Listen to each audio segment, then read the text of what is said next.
les lions, les éléphants et les ours. 3 des membres les plus majestueux, mais aussi les plus intimidants du règne animal. Pourrait-il y avoir quelque chose qui intimide ces créatures? Tu pourrais être surpris. Commençons par le roi universellement reconnu des animaux, le lion. Certains prétendent que ce gros chat de la savane a peur de la substance la plus vitale connue de l'homme. Un petit indice, elle couvre 70% de la surface de la Terre. Vraiment, le lion aurait peur de l'eau? Non, c'est un mythe. Les lions aiment se baigner, notamment car cela leur permet de se rafraîchir. Cela a du sens lorsque l'on pense au climat auquel ces créatures doivent faire face. Les températures, dans un climat de savane, vont de 20 degrés à 30 degrés. Nous les humains avons très envie d'aller à la plage dès que le temps est chaud, alors pourquoi devrions-nous nous attendre à quelque chose de différent de la part du lion? Surtout si l'on considère que ces créatures présentent généralement un poids compris entre 127 et 190 kg, doublé d'un épais manteau de fourrure. L'ironie de ce mythe, qui stipule que les lions ont peur de l'eau et qu'ils sont en fait d'excellents nageurs. Il en va de même pour tous les autres grands félins de ces climats chauds, comme les tigres, les léopards, les jaguars et les ocelots. Ce sont en fait les grands chats des climats froids qui font de leur mieux pour éviter l'eau. Cela s'applique à des félins comme les chats sauvages, les lynx et les léopards des neiges. Ces derniers vivent dans le biome froid de la toundra alpine, une zone rocheuse et montagneuse.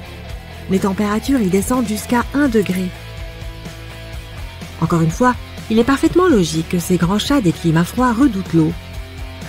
Mouiller leur pelage réduirait leurs chances de conserver leur chaleur. Mais il ne faut pas chercher bien loin pour comprendre d'où vient le mythe affirmant que les lions ont peur de l'eau. En fait, il y a de fortes chances que la raison se trouve près de ton écran d'ordinateur en ce moment même, sautant partout et faisant des bêtises. C'est vrai, nous avons peut-être sauté un peu trop vite à la conclusion que certains aspects comportementaux de nos propres chats de compagnie correspondraient à ceux d'un lion. Les chats domestiques, bien qu'apparentés à tous les grands félins mentionnés précédemment, ne descendent pas directement d'eux. Ils se sont plutôt développés sur des millions d'années à partir d'un seul ancêtre sauvage qui existe encore aujourd'hui dans la nature, le chat sauvage d'Afrique. Comme l'eau n'est pas abondante en Afrique du Nord et au Moyen-Orient, ces chats n'y ont pas été beaucoup exposés. Et comme leurs descendants, ils ne l'apprécient que pour la boire. Comme tu le vois probablement avec ton animal de compagnie, ils se baignent rarement et interagissent peu avec l'eau en général. Heureusement pour eux, ils n'en ont pas besoin. Ces félins domestiques utilisent leur langue pour se nettoyer. Elle est munie de minuscules papilles en forme de crochet qui aident les chats à faire disparaître les nœuds et à garder leur pelage propre, bien odorant et dans un état généralement impeccable. Les chats en général sont des créatures farouchement individualistes. Et tu es peut-être en train de t'insurger devant ton écran parce que ton chat, lui, adore l'eau et c'est tout à fait possible. Certains chats aiment même jouer avec, par exemple, les gouttes du robinet ou les bulles dans ton bain. Il existe des races spécifiques de chats domestiques connues pour apprécier la vie aquatique plus que d'autres. Le turc de Van, par exemple, qui est aussi connu sous le nom approprié de chat nageur. On pense que cette race a développé une affinité pour l'eau en nageant dans le lac Van pour se rafraîchir.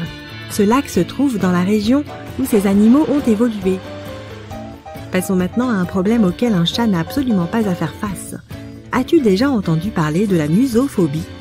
Également connue sous le nom de suriphobie, ces deux mots désignent une peur des souris et des rats. Il existe une croyance populaire selon laquelle l'éléphant souffre de cette phobie. Cet animal mesure environ 3 mètres et pèse 4000 kg. Et il aurait peur d'une créature qui ne mesure que 10 cm et pèse moins de quelques grammes? Comment cette croyance est-elle apparue?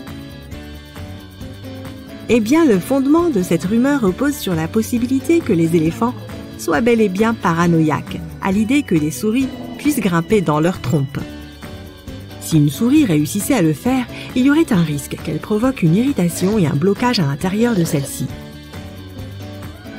Sans vouloir être rabat-joie, il semble que cette croyance soit aussi un mythe. Les chercheurs affirment qu'il n'y a aucune preuve concrète qui suggère que les éléphants aient peur des souris. Tout au plus, concèdent-ils que l'animal gigantesque peut parfois prendre peur à l'apparition soudaine du petit rongeur. ce qui est exactement la même chose pour nous. Les experts affirment également que même si une souris parvenait à s'introduire dans la trompe d'un éléphant, ce dernier pourrait la faire ressortir sans effort d'un simple souffle d'air. Il existe également des preuves que dans la plupart des cas, l'animal n'est pas dérangé par les rongeurs et autorise même les souris à grimper sur sa tête et sa trompe. Les chercheurs sont sûrs que tant qu'un éléphant est en bonne santé, il n'existe aucun autre animal qu'il craigne, et ce simplement en raison de sa taille. Ainsi, les lions n'ont pas peur de l'eau et les éléphants ne semblent pas avoir peur des souris. Mais est-ce qu'au moins l'une de ces rumeurs de peur animale est vraie ? Serons-nous tout aussi déçus en nous intéressant à la question de savoir si l'ours a une peur légitime ?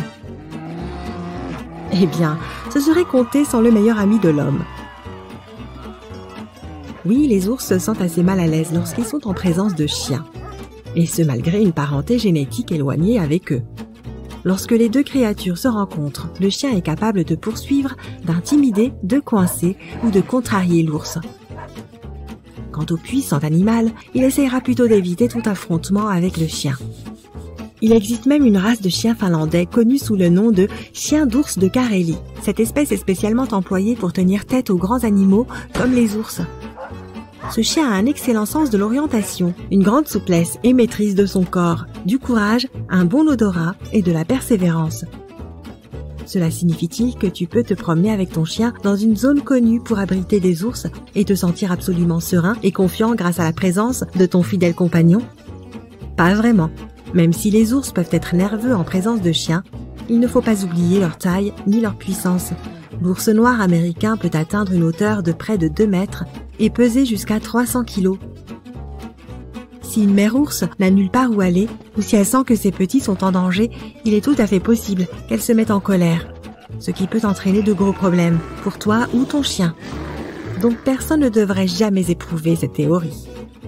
Au lieu de cela, si tu prévois un jour de visiter une région inconnue avec ton chien, tu devrais d'abord te familiariser avec la faune que tu pourrais y rencontrer. Parce que tu ne sais jamais ce qu'un ours fera lorsqu'il te remarquera avec ton toutou, surtout si l'on tient compte de leur légère cynophobie, qui est le nom donné à la peur des chiens. Au moins, nous avons réussi à trouver une véritable peur d'un autre animal parmi ces 3 cadors de la chaîne alimentaire. Mais n'est-il pas étrange que le chien, qui apporte à beaucoup d'entre nous tant de joie et de réconfort, soit aussi une créature assez pugnace pour affronter un ours ? Eh bien, tous les héros ne portent pas de cape. Certains portent simplement de la fourrure et un collier.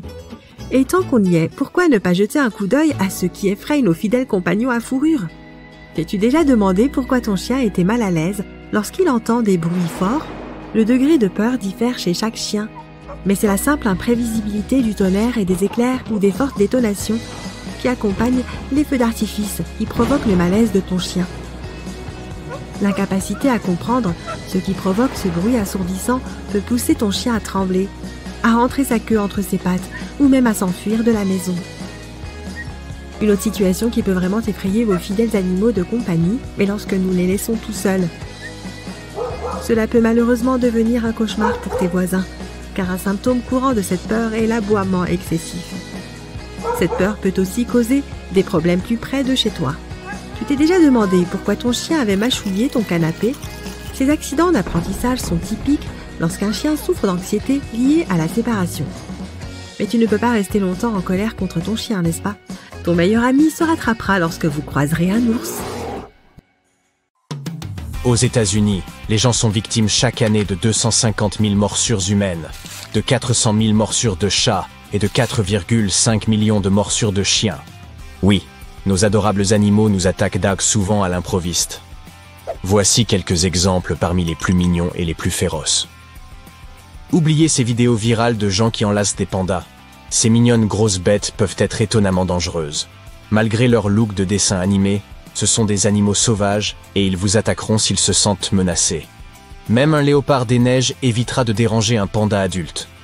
Alors, si vous tombez un jour sur cet animal quelque part, gardez bien vos distances, surtout s'il a des petits. Les pandas sont passés d'un régime omnivore à un régime végétarien il y a quelques millions d'années. Mais ils ont toujours leurs dents de carnivores et leurs griffes pourraient sans mal déchirer votre tendre chair. Les scientifiques pensent que le régime strict de bambou des pandas pourrait contribuer à leur extinction. Il serait donc logique de planter des forêts de bambou afin d'empêcher ces gros nounours de retrouver leurs habitudes carnivores, non? Mais disons que vous faites une randonnée dans un bois en Chine, et soudain un panda furieux surgit de nulle part. Tout d'abord, assurez-vous d'avoir un spray anti-ours et soyez prêt à l'utiliser. Vous pouvez aussi faire semblant d'être mort. Engager le combat contre l'animal ne vous mènera à rien de bon. Ne prenez pas vos jambes à votre cou. Parlez plutôt à l'animal tout en reculant lentement. Si un panda vous suit lors de votre randonnée, faites beaucoup de bruit sur votre chemin pour l'effrayer. L'odeur de la nourriture peut attirer les pandas, mais aussi les léopards des neiges. Alors évitez de cuisiner si vous savez qu'on vous traque. Et à propos de jolies peluches qui trompent leur monde, il ne faut pas non plus faire confiance aux koalas et aux wombats. Ces animaux australiens sont de proches parents. Ils partagent donc certains traits communs. Les koalas sont territoriaux, et ils n'hésitent pas à utiliser leurs griffes et leurs dents acérées pour le prouver. Si un koala vous mord, il ne lâchera pas prise facilement. Vous devrez le repousser. Il serait donc judicieux de porter un pantalon et une veste afin d'être mieux protégé en cas d'attaque. Et assurez-vous de surveiller vos animaux de compagnie, car les koalas pourraient les attaquer. Ne vous laissez pas tromper par ces vidéos sympas où l'on voit des gens câliner des koalas. Il s'agit là d'animaux de zoo qui ont été domestiqués. À l'état sauvage, c'est une toute autre histoire. Si vous rencontrez un jour ces créatures dans la nature, n'essayez pas de prendre un selfie et évitez de les provoquer en faisant du bruit. Bien que les koalas soient connus pour dormir 22 heures par jour, cela ne veut pas dire qu'ils ne peuvent pas s'énerver. Les koalas ont tendance à être méfiants dès qu'ils repèrent des étrangers dans un rayon de 5 mètres. D'ailleurs, projeter de l'urine sur ceux qui les menacent est l'une de leurs techniques de défense préférées. La majorité des koalas à l'état sauvage vous rendront la vie dure si vous les embêtez. Une bonne raison de les laisser tranquilles. Les wombats ont beau ressembler à d'aimables hamsters, ces marsupiaux nocturnes sont connus pour attaquer les gens, les chiens et même les dingos sauvages. Oui, ils ont mordu plusieurs personnes si gravement qu'elles ont dû être hospitalisées. Donc les règles de sécurité sont les mêmes qu'avec les koalas. Pas de câlin, pas de selfie. Au fait, si vous osez fuir un wombat, gardez à l'esprit qu'il peut courir jusqu'à 40 km/h. Et vous? Les cygnes. Quand on pénètre dans ce qu'ils considèrent être leur territoire, ces volatiles peuvent se montrer assez désagréables. Les cygnes défendront leurs partenaires et leurs nids de manière très agressive. Ils mordront s'il le faut, et ça peut être très grave. Ils construisent leur nid entre avril et juin et se tiennent sur leur garde. Alors, si vous nagez ou même marchez près d'un étang au printemps et que vous repérez un cygne qui vient vers vous, assurez-vous de garder une distance respectueuse. N'essayez pas de les toucher ou de les nourrir.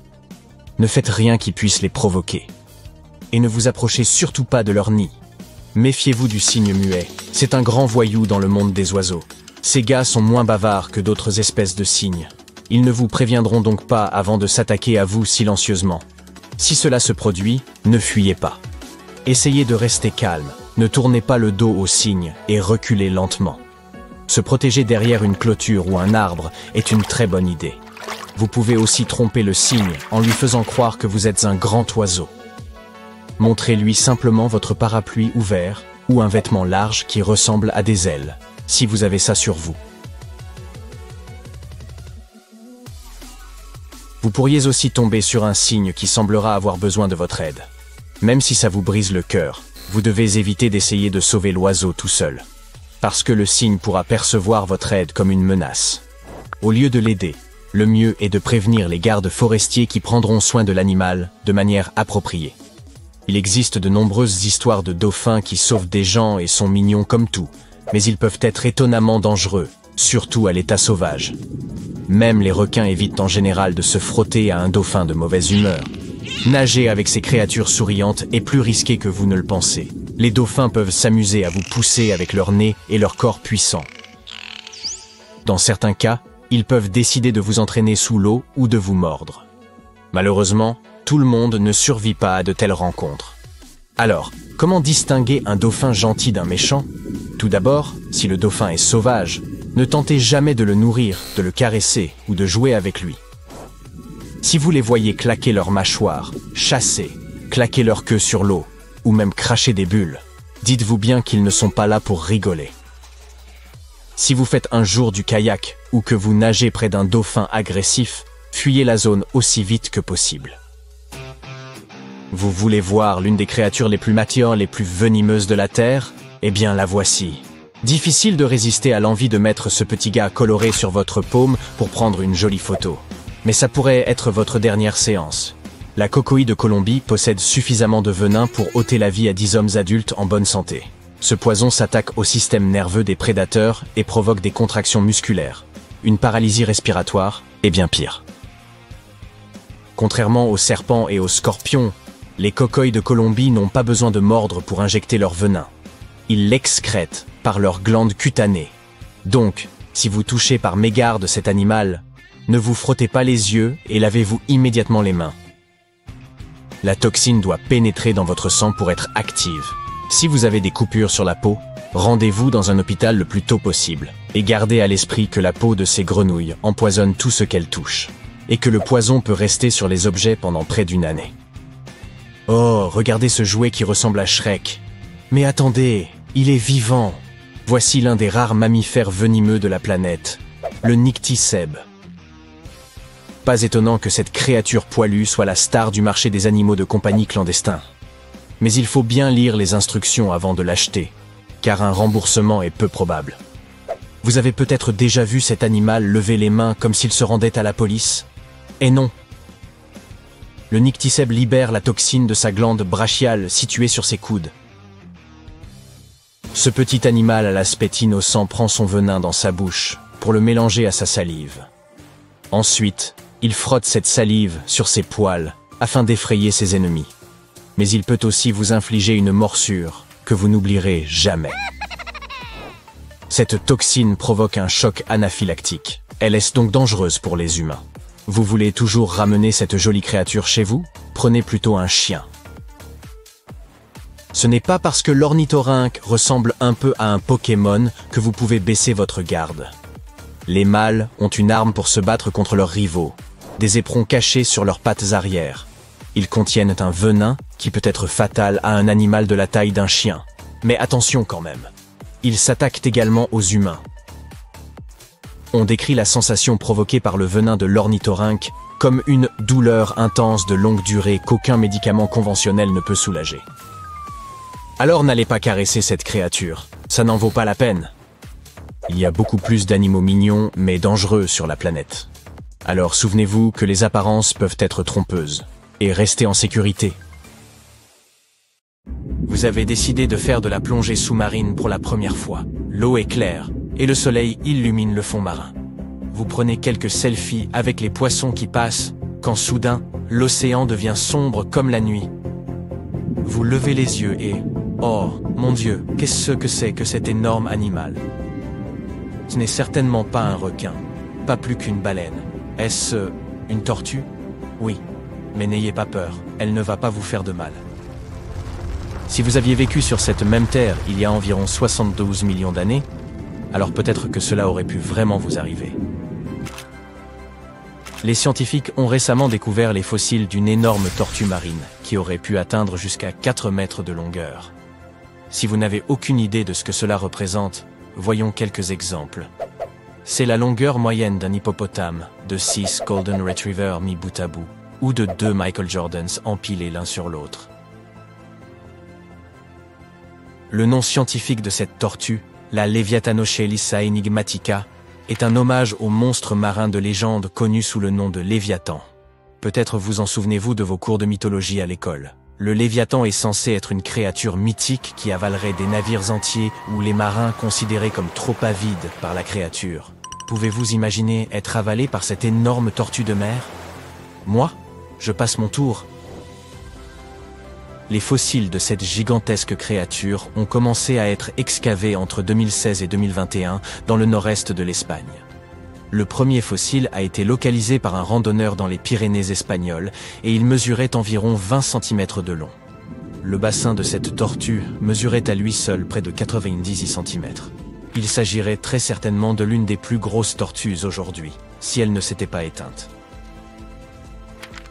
Pour information, la plus grande tortue de mer vivante à l'heure actuelle peut atteindre jusqu'à 2 mètres de long, ce qui est déjà pas mal. Et maintenant, que diriez-vous d'un gigantesque scorpion préhistorique? Je parie que la plupart des gens ici ne sont pas de grands fans de ces créatures, d'autant qu'elles sont venimeuses. C'est pourquoi l'idée d'un scorpion aquatique mesurant près de 3 mètres de long pourrait être le cauchemar de certains. Disons simplement que s'il n'avait pas disparu il y a environ 400 millions d'années, les lacs et les rivières seraient des endroits beaucoup moins bucoliques pour les humains d'aujourd'hui. Ces gigantesques arachnides passèrent pour des prédateurs de premier ordre à leur époque, chassant tout, des poissons aux autres animaux, y compris de leur propre espèce. Aïe, j'ai la chair de poule rien que d'imaginer ces monstres. Devrions-nous remercier l'astéroïde qui a frappé notre planète dès maintenant ou plus tard dans la vidéo? Un autre animal préhistorique qui stupéfierait les humains s'il était encore vivant est le célèbre Mégatherium, un paresseux de proportions gigantesques. On pense que cet énorme paresseux aurait pu atteindre jusqu'à 6 mètres de long, pour un poids de près de 360 kilos. Ces restes sont été retrouvés dans les forêts et les prairies d'Amérique du Sud.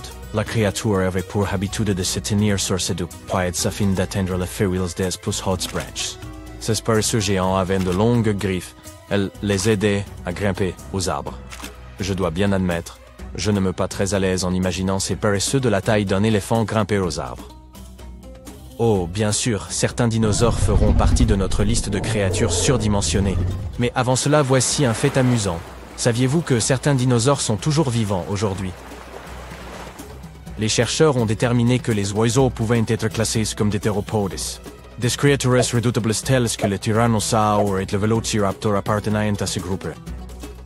Je suis sûr que vous avez entendu ces noms bien plus tôt si vous avez regardé Jurassic Park. Le vélociraptor est ce dinosaure effrayant qui s'introduit dans les cuisines. Eh bien, ils ont évolué, ont gagné quelques plumes et se sont transformés en diverses espèces d'oiseaux que nous connaissons aujourd'hui. Cela signifie que n'importe quel oiseau, du dindon à la mésange, est un descendant direct des dinosaures. Maintenant, est-ce que le nom de Spinosaurus vous dit quelque chose? Vous pouvez admirer cet énorme dinosaure dans certains musées aujourd'hui, ses fossiles, je veux dire.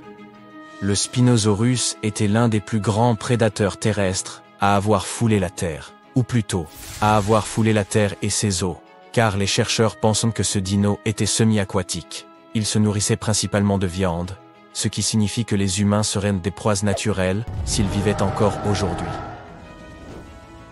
Ce dinosaure carnivore a vécu il y a environ 90 à 100 millions d'années. Il mesurait environ 18 mètres de long, 4 mètres de haut et pesait jusqu'à 22 tonnes. Sa tête avait une taille comparable à celle d'environ 8 boules de bowling et avait la forme de la gueule d'un crocodile. En gros, le Spinosaurus était un grand éléphant d'Afrique avec une bouille de croco. Je plaisante, mais ça aurait l'air marrant, n'est-ce pas? Un dinosaure bien plus attrayant était celui-ci, le Patagotitan majorum. Il est considéré comme le plus grand dinosaure qui ait jamais vécu sur notre planète. Ce qui le rendait si grand, c'était son cou extrêmement long et sa queue démesurée. Vous ne voudriez pas vous tenir derrière cette créature, croyez-moi. Si elle décidait de faire un mouvement brusque avec sa queue, vous seriez catapulté au loin. Ce dinosaure a vécu il y a environ 100 millions d'années, et ses fossiles ont été découverts pour la première fois en Argentine autour de 2012. Il mesurait 36 mètres de la tête à la queue, ce qui fait qu'il était presque aussi grand qu'un terrain de football dans sa largeur. Et ai-je mentionné qu'il pesait presque autant qu'une navette spatiale? On parle quand même de 75 tonnes. S'il avait été carnivore, il aurait probablement été le plus grand des prédateurs. Mais ce gros bonhomme était un paisible herbivore, qui avait un cou si long qu'il pouvait mâchouiller les feuilles des arbres les plus hauts. Mignon, n'est-ce pas? Il nous faut aussi parler du Chastasaurus. Comme son nom le suggère, ce lézard peuplait autrefois la région du mont Shasta, en Californie. Même s'il s'agissait d'un reptile marin qui n'a probablement jamais mis les pieds sur la montagne elle-même. Ce dino mesurait en général 7 mètres de long, mais il existait une variété spécifique de cette espèce qui pouvait atteindre jusqu'à 21 mètres, soit la taille de la grande baleine bleue. Ce qui fait de lui le plus grand reptile marin à avoir jamais vécu. Un fait amusant à propos du Chastasaurus est que les scientifiques pensent qu'il n'avait pas de dents, ce qui signifie qu'il ne pouvait se nourrir que de proies à corps mou, comme les calamars, par exemple. Le prochain animal sur notre liste est justement la baleine bleue. croyez-le ou non, le plus grand animal vivant sur Terre a en fait commencé petit. De nos jours, une baleine bleue adulte moyenne peut atteindre jusqu'à 30 mètres de long et peser jusqu'à 200 tonnes.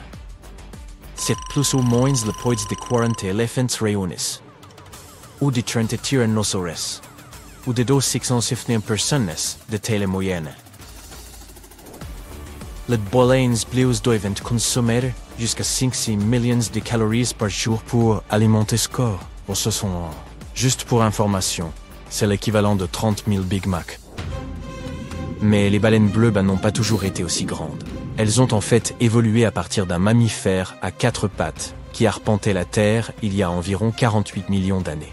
Leur ancêtre s'appelait Pachycetus et ne mesurait que 2 mètres de long. Voici un autre fait amusant. Pour pouvoir vivre dans l'eau comme elle le fait aujourd'hui, la baleine bleue a dû fournir un intense effort d'adaptation. La baleine bleue peut renouveler entre 80 et 90% de l'oxygène dans ses poumons à chaque fois qu'elle respire.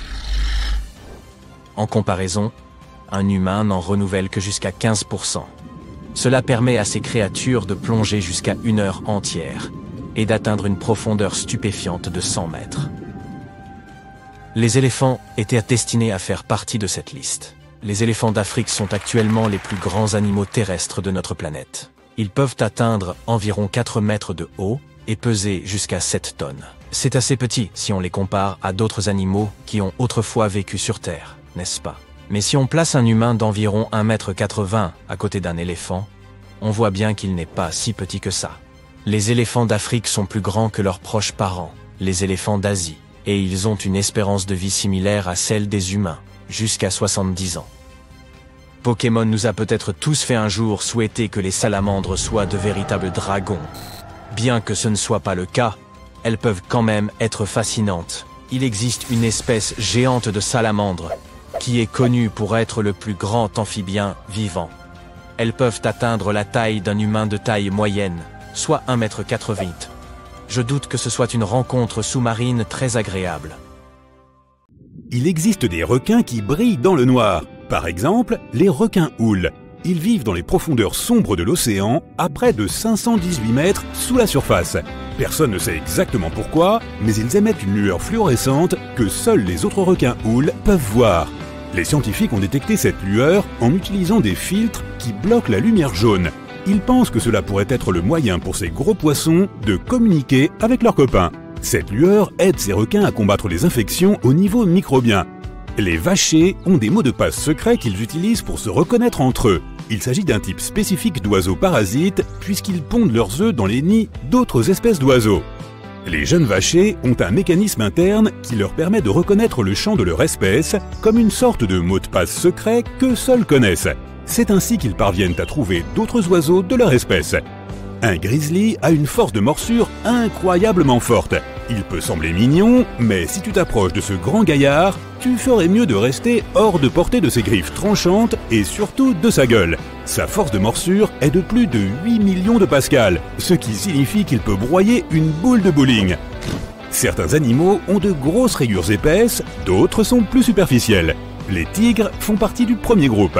Non seulement leur fourrure est rayée, mais leur peau l'est aussi. Il en va de même pour d'autres grands félins à fourrure comme les léopards des neiges. Les girafes et les zèbres font partie du deuxième groupe, car ils ont des motifs uniquement sur leur pelage. En parlant de zèbres, penses-tu qu'ils sont noirs avec des rayures blanches ou blancs avec des rayures noires? Au premier abord, il semble que la deuxième option soit la bonne. Leurs rayures noires se terminent principalement vers l'intérieur de leurs pattes et sur leur ventre, et le reste est blanc. Mais ce n'est pas vrai. Étonnamment, ils sont noirs avec des rayures blanches. Toute leur fourrure, qu'elle soit blanche ou noire, pousse à partir de follicules qui contiennent des cellules appelées mélanocytes. Tous les animaux possèdent ces cellules. Elles produisent un pigment appelé mélanine qui donne de la couleur à leurs poils et à leur peau. Chez les zèbres, des messages chimiques indiquent quel mélanocyte envoie le pigment à quelle zone de la fourrure. C'est pourquoi les zèbres ont un motif noir et blanc. Mais le blanc n'est pas un pigment propre, c'est une absence de mélanine. Le noir est donc leur couleur par défaut. Les koalas ont des empreintes digitales si proches des nôtres qu'elles pourraient même altérer les scènes de crime. Apparemment, ils n'ont pas grand-chose en commun avec les humains. Mais regarde de plus près leurs mains. Elles ont des boucles et des arcs distinctifs, donc si un koala veut faire quelque chose d'illégal, il serait bon qu'il porte des gants. Les crabes fantômes grognent lorsqu'ils sont en présence de créatures qu'ils n'aiment pas ou qu'ils trouvent menaçantes. Ils le font en utilisant leurs dents de leur estomac. D'abord, ils te font savoir qu'ils se défendront si tu tentes quelque chose en te montrant leurs pinces. Si cela ne fonctionne pas, ils émettent un grognement effrayant comme les chiens. Mais le bruit provient du frottement de leurs 3 dents longues et dures à l'intérieur de leur estomac. Les crabes fantômes produisent le même bruit lorsqu'ils broient de la nourriture. En parlant de dents, savais-tu que les défenses des narvals sont en fait une sorte de dents à l'envers? Contrairement à la majorité des autres baleines, les narvals sont les seuls à posséder une grande défense ou dents qui poussent à l'intérieur de leur mâchoire. Ils possèdent jusqu'à 10 millions de terminaisons nerveuses qui ne sont pas protégées, ce qui signifie que sa défense est très sensible à tout type de contact. C'est presque comme un morceau de peau, car les défenses n'ont généralement pas beaucoup de terminaisons nerveuses. Près de 95% des humains sont droitiers, et c'est la même chose pour les grands dauphins. Il y a même plus de droitiers parmi eux que parmi les humains. Lors d'une recherche, les scientifiques ont découvert que les grands dauphins se tournent vers le côté gauche plus de 99% du temps, ce qui signifie qu'ils sont droitiers. Ils placent leur côté droit et leur œil droit plus près du fond de l'océan lorsqu'ils vont chercher leur proie, comme les calamars, les crevettes ou les petits poissons. D'autres faits intéressants sur l'océan. Tu savais que les baleines à bosse utilisent des bulles lorsqu'elles poursuivent leur proie?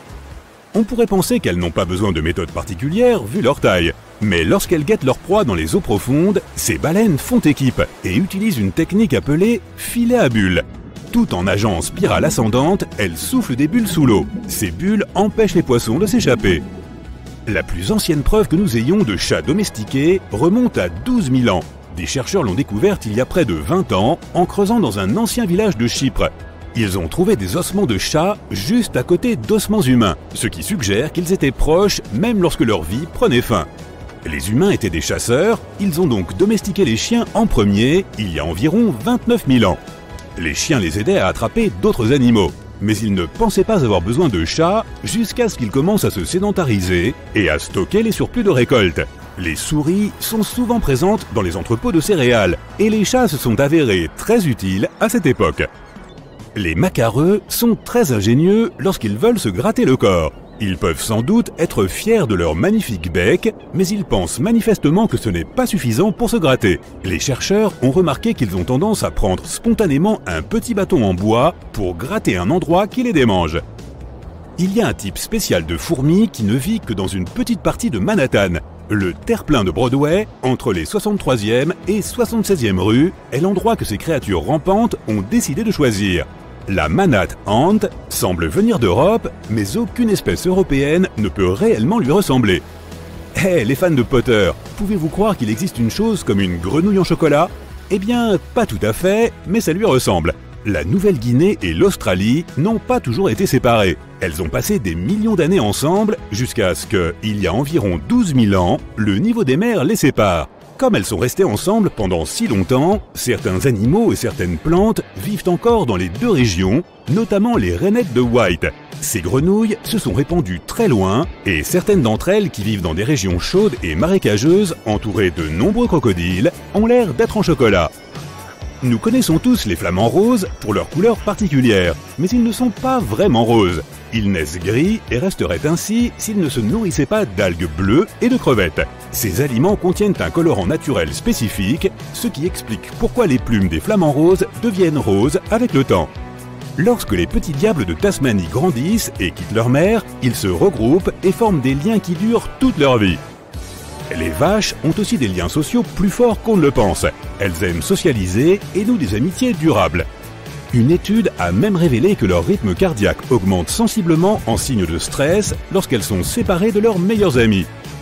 Imagine que tu puisses simplement te congeler pendant les froides journées d'hiver au lieu d'écouter tes dents claquer et d'essayer de fermer ta veste. C'est ce que peuvent faire les grenouilles. Les grenouilles aquatiques hibernent principalement sous l'eau et passent la majeure partie de l'hiver au fond d'un étang, d'un lac ou d'une autre étendue d'eau. Les crapauds et les grenouilles ont généralement le sang froid, ce qui signifie que la température de leur corps adopte celle de leur environnement. Ainsi, les grenouilles peuvent geler pendant l'hiver en raison d'une forte concentration de sucre ou de glucose dans leurs organes vitaux. Une fois dégelées, elles continuent comme si de rien n'était. Les pieuvres ont 3 cœurs et du sang bleu. Elles peuvent se déplacer à une vitesse de 40 km/h et projettent de l'encre qui non seulement brouille le champ visuel du prédateur, mais lui nuit également. Les pieuvres ont aussi 9 cerveaux, le cerveau central et 8 cerveaux plus petits situés dans leurs bras. C'est pourquoi leurs bras peuvent ouvrir un coquillage alors que le cerveau central est occupé à faire autre chose. Une pieuvre goûte même avec ses bras. Elle possède des cellules dans leurs ventouses qui permettent aux bras de toucher et de goûter de manière à détecter les substances chimiques produites par les créatures marines. De cette façon, une pieuvre peut distinguer ses proies des rochers. Laissez-moi vous présenter les petites terreurs de notre monde, les fourmis de feu. Lorsqu'elles piquent, elles injectent un venin susceptible de causer de graves problèmes. Pour la plupart des gens, c'est juste une sensation de brûlure et des cloques qui se forment. Mais pour d'autres, surtout ceux qui y sont allergiques, c'est une question de vie ou de mort. Ces fourmis établissent leur colonie juste sous nos pieds. Elles sont promptes à se rassembler et protègent farouchement leur nid. Elles ne font preuve d'aucune pitié envers les intrus. Leurs morsures sont évaluées à environ 1,2 sur l'échelle de la douleur des piqûres d'insectes de Schmidt, où 4 représentent le maximum. Vous en ressortiriez sans doute secoué, mais la sensation demeure moins intense que lorsqu'une guêpe vous pique. Ces fourmis sont originaires des régions tropicales d'Amérique centrale et d'Amérique du Sud. Mais aujourd'hui, on peut même les trouver dans certaines zones tempérées d'Amérique du Nord. Dans leur colonie, les fourmis de feu observent une stricte hiérarchie. Une reine, des mâles et des femelles ailées, et différents types de travailleuses asexuées. Elles communiquent au moyen de phéromones et de sons. Le membre le plus redouté de cette espèce est la fourmi rouge importée. Celles-ci proviennent d'Amérique du Sud et ont envahi le sud des États-Unis. Elles érigent de grands monticules, rendant l'agriculture difficile et endommageant les récoltes. Il est presque impossible de les réguler. Et comme si cela ne suffisait pas, apparaît maintenant l'émergence d'une autre espèce invasive, la fourmi folle de Raspberry.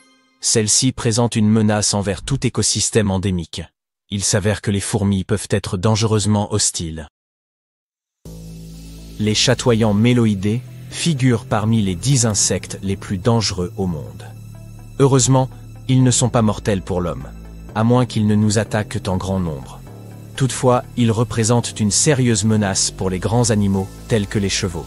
Les coléoptères de la famille des méloïdés produisent une toxine appelée cantharidine, qui provoque des rougeurs et des ampoules sur la peau. Par le passé, les gens croyaient qu'elle pouvait traiter les verrues et même la rage, et certains sont même allés jusqu'à l'inclure dans des filtres d'amour. C'est un jeu risqué, néanmoins. Dans les années 50, un Britannique a été condamné pour avoir donné des bonbons imprégnés de cantharidine à 2 femmes, entraînant leur mort. Ces insectes ne sont pas à prendre à la légère. Les manipuler ou les ingérer est extrêmement dangereux. Or, ils sont attirés par la luzerne et le foin. Si un cheval mange l'un ou l'autre de ces aliments, même une poignée de méloïdés sont capables de libérer suffisamment de cantharidine pour le tuer. Cette adorable chenille d'Amérique du Sud est la Lonomia obliqua, et c'est la chenille la plus dangereuse sur Terre. Elle est responsable d'une quantité de décès à cause de son puissant venin. Il s'agit de la larve d'un saturnidé. Lorsqu'elle grandit, elle devient un superbe et inoffensif ver à soie.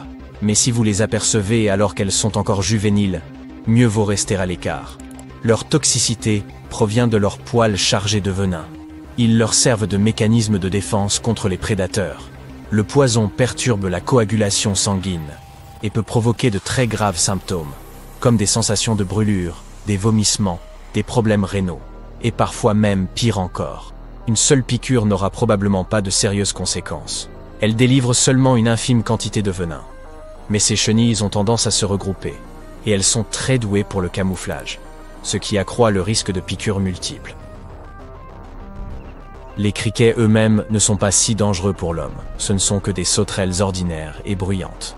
Mais ils sont tristement célèbres pour leur comportement d'essaimage. Ces essaims se rassemblent souvent lors des périodes sèches et arides, puis tout à coup, une grande quantité de pluie s'abat, et les plantes recommencent à pousser rapidement. Une fois l'essaim parti, il est presque impossible de l'arrêter. Il peut se muer en une force destructrice en quelques minutes. Tout au long de l'histoire, les fléaux de sauterelles ont été particulièrement dévastateurs, provoquant des ravages dans les cultures et les terres agricoles. Ce qui est intéressant, c'est que leur autre nom de locuste peut désigner différentes choses en fonction des différentes régions du globe. Dans certains cas, les Américains se réfèrent ainsi aux cigales, qui sont également connus pour leur cacophonie. Mais pour nous, locuste désigne habituellement les criquets, des créatures anciennes, relativement inchangées depuis l'ère du Trias. Ils font partie des plus anciens insectes sur Terre. Les guêpes, les frelons et même les abeilles peuvent présenter un danger extrême, en particulier pour ceux qui sont allergiques à leurs piqûres. Comme son nom l'indique, le frelon géant est le plus grand des frelons. Il peut atteindre jusqu'à 5 cm de long. Il possède un venin puissant, capable de causer un terrible inconfort, et peut même être pulvérisé dans les yeux des gens. Il existe une espèce encore plus venimeuse aux Philippines, appelée Vespa luctuosa, à ne pas confondre avec Wingardium leviosa. Des fans d'Harry Potter quelque part? En tout cas, les décès dus aux guêpes ou aux abeilles sont rares mais ne sont pas inconnus. Au Royaume-Uni, environ 10 personnes meurent chaque année de réaction aux piqûres d'abeilles ou de guêpes. Restez toujours prudents, ces insectes sont tous très territoriaux et défendront farouchement leur nid. Lorsqu'ils sont provoqués, ils signalent le danger à leurs congénères et déclenchent un branle-bas de combat général. Si vous devez absolument les manipuler, il est préférable de faire appel à des professionnels. La puce est aussi humble que minuscule, mais elle a eu un impact colossal sur l'histoire et la santé humaine. Ce ne sont pas seulement des parasites agaçants, elles sont des vecteurs notoires de diverses maladies et sont responsables de certaines des pires épidémies de toute l'histoire.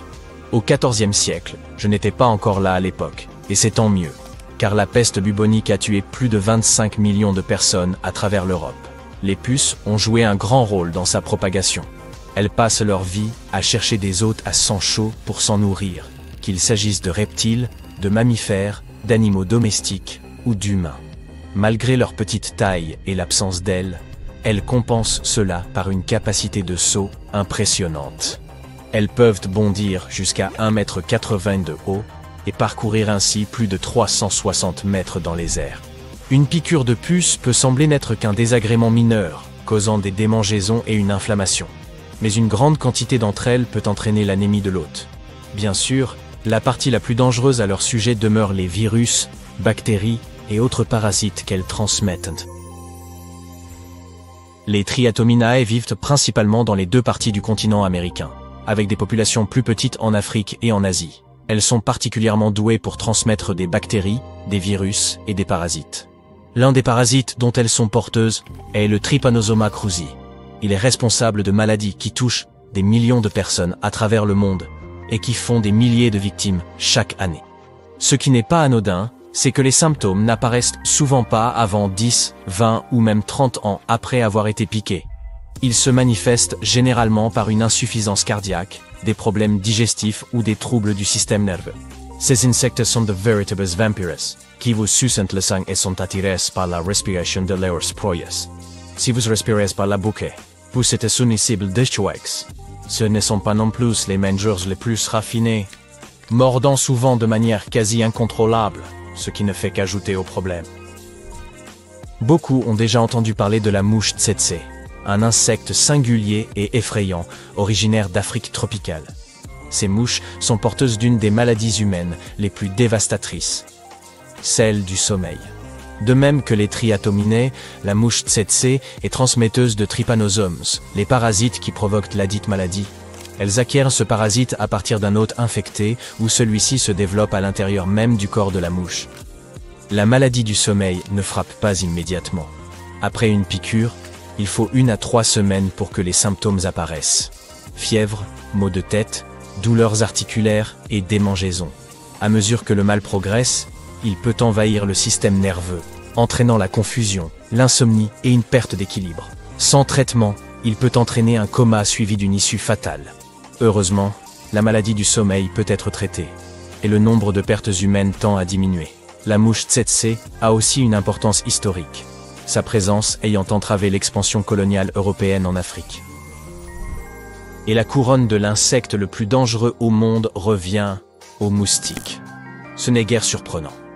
Malgré leur petite taille, ils ont un impact colossal. Ils ne sont pas seulement responsables de plus de pertes humaines chaque année que tout autre animal, mais ils ont également laissé une marque indélébile sur l'histoire. Ces petits insectes ont joué un rôle dans l'ascension et la chute de civilisations entières. Ainsi, le paludisme a considérablement affaibli les anciennes civilisations grecques et romaines. Ce qui est intéressant, c'est que ce ne sont pas les moustiques eux-mêmes qui sont dangereux, mais encore une fois, leurs parasites. Bactéries et virus se transmettent par leurs piqûres. Ces horreurs volantes propagent ainsi un buffet entier de maladies. En plus du paludisme, on compte la fièvre jaune, qui, tout comme avec la mouche tsetse, n'a eu de cesse d'entraver les efforts de colonisation des régions tropicales. Le plus effrayant d'entre eux est le moustique anophèle. C'est le prédateur ultime du monde des insectes, responsable de plus de morts et de maladies que n'importe quel autre. Comment combattons-nous ces ennemis minuscules mais pourtant si puissants? Avec la prévention. Nous devons éliminer l'eau stagnante dans notre environnement immédiat et pratiquer des mesures de contrôle des moustiques. Il nous faut toujours avoir 2 coups d'avance pour nous protéger de ces dangereux insectes. La règle de survie la plus connue en ce qui concerne un face-à-face avec un ours est de rester immobile et de faire semblant d'être mort. Mais cette règle ne fonctionnera pas avec tous les ours, seulement avec les grizzlies et les ours bruns. Si vous vous trouvez en Amérique du Nord, vous les trouverez en Alaska, dans l'État de Washington, le Montana, l'Idaho et le Wyoming. Les ours noirs, ceux auxquels vous devez échapper à tout prix, vivent sur un territoire plus vaste. On les trouve dans 40 États américains, une grande partie du Canada et même certaines régions du nord du Mexique. Ainsi, si vous vous promenez à Yellowstone, vous pourriez tomber sur un ours noir ou un grizzly. Mais si vous vous trouvez en Californie, l'ours que vous croiserez par accident sera très probablement un ours noir. Et non, vous ne pouvez pas simplement vous fier à la différence de couleur entre leurs fourrures. Les ours noirs peuvent être noirs, bruns, roux, blonds, gris-bleu, voire blancs. C'est compliqué, n'est-ce pas? Si vous remarquez une bosse sur les épaules de votre invité impromptu, c'est un grizzly. Les ours noirs n'en ont pas. Un grizzly aura aussi un visage plus enfoncé, des oreilles rondes et de longues griffes de couleur claire. L'ours noir a un museau droit, semblable à celui d'un chien, des oreilles pointues et des griffes plus sombres. Il y aura une interro là-dessus un peu plus tard. Enfin, peut-être.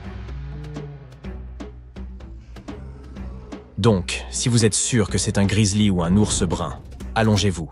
Prenez une position fétale. Ramenez vos genoux contre votre poitrine et couvrez votre tête pour montrer à l'ours que vous ne présentez aucune menace. Ces gros lourdeaux attaquent principalement lorsqu'ils se sentent menacés. Mais vous ne pourrez jamais les dépasser à la course, alors n'essayez même pas. S'ils voient que vous êtes un petit être humain inoffensif, dans 99% des cas, l'ours passera son chemin. Attendez 2 à 3 minutes jusqu'à ce que vous ne puissiez plus l'entendre à proximité. Il pourrait rester dans les parages pour s'assurer que vous ne vous êtes pas relevé et, le cas échéant, passer à l'attaque.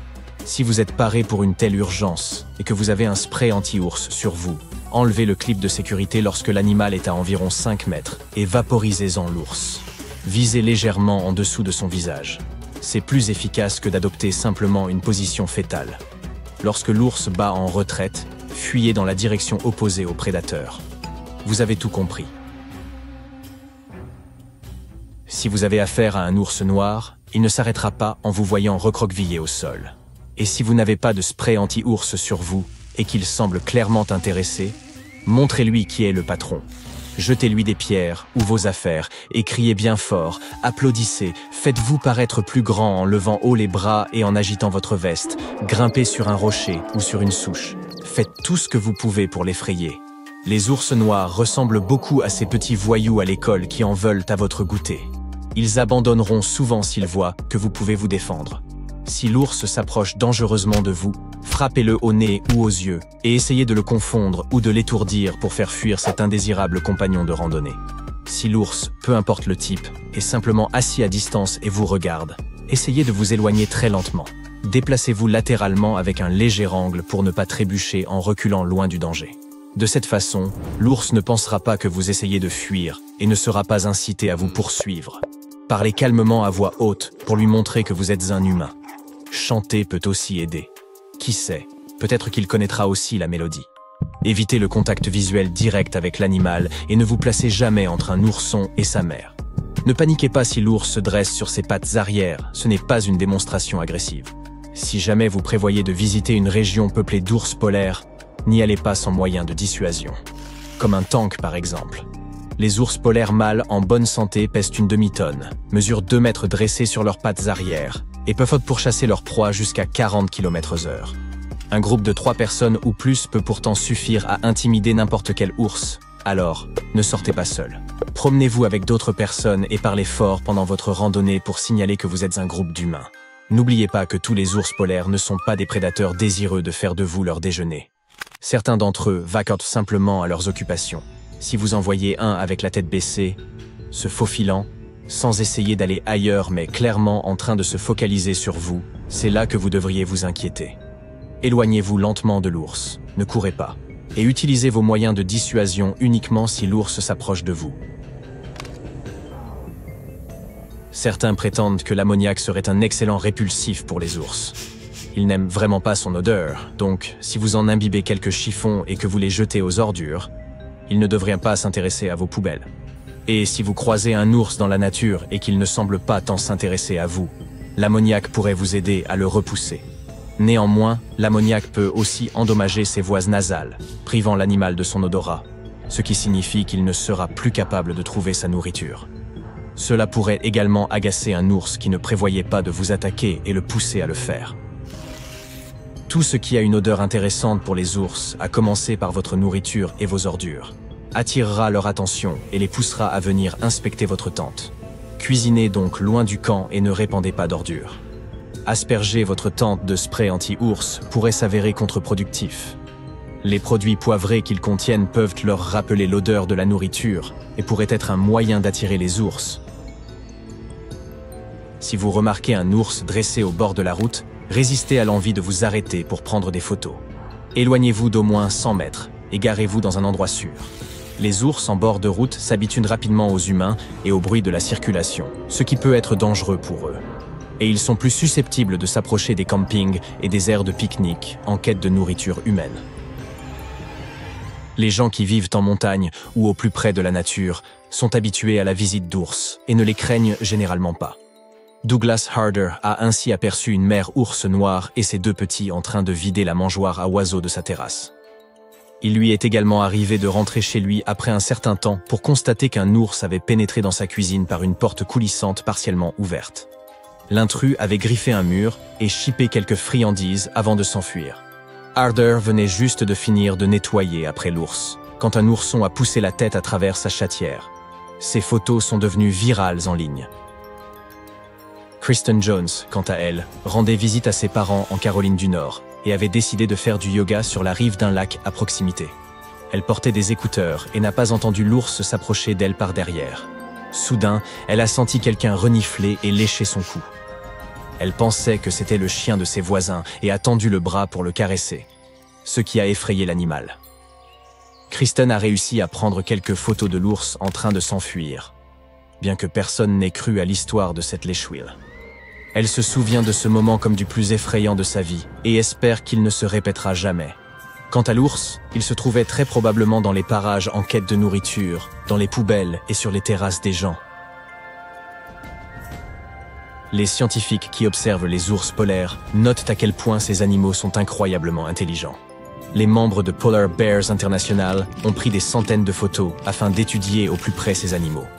Avant de recourir à une cage spéciale, ils prenaient leurs photos au moyen d'un appareil fixé à l'extrémité d'un long poteau qui était abaissé à une certaine hauteur.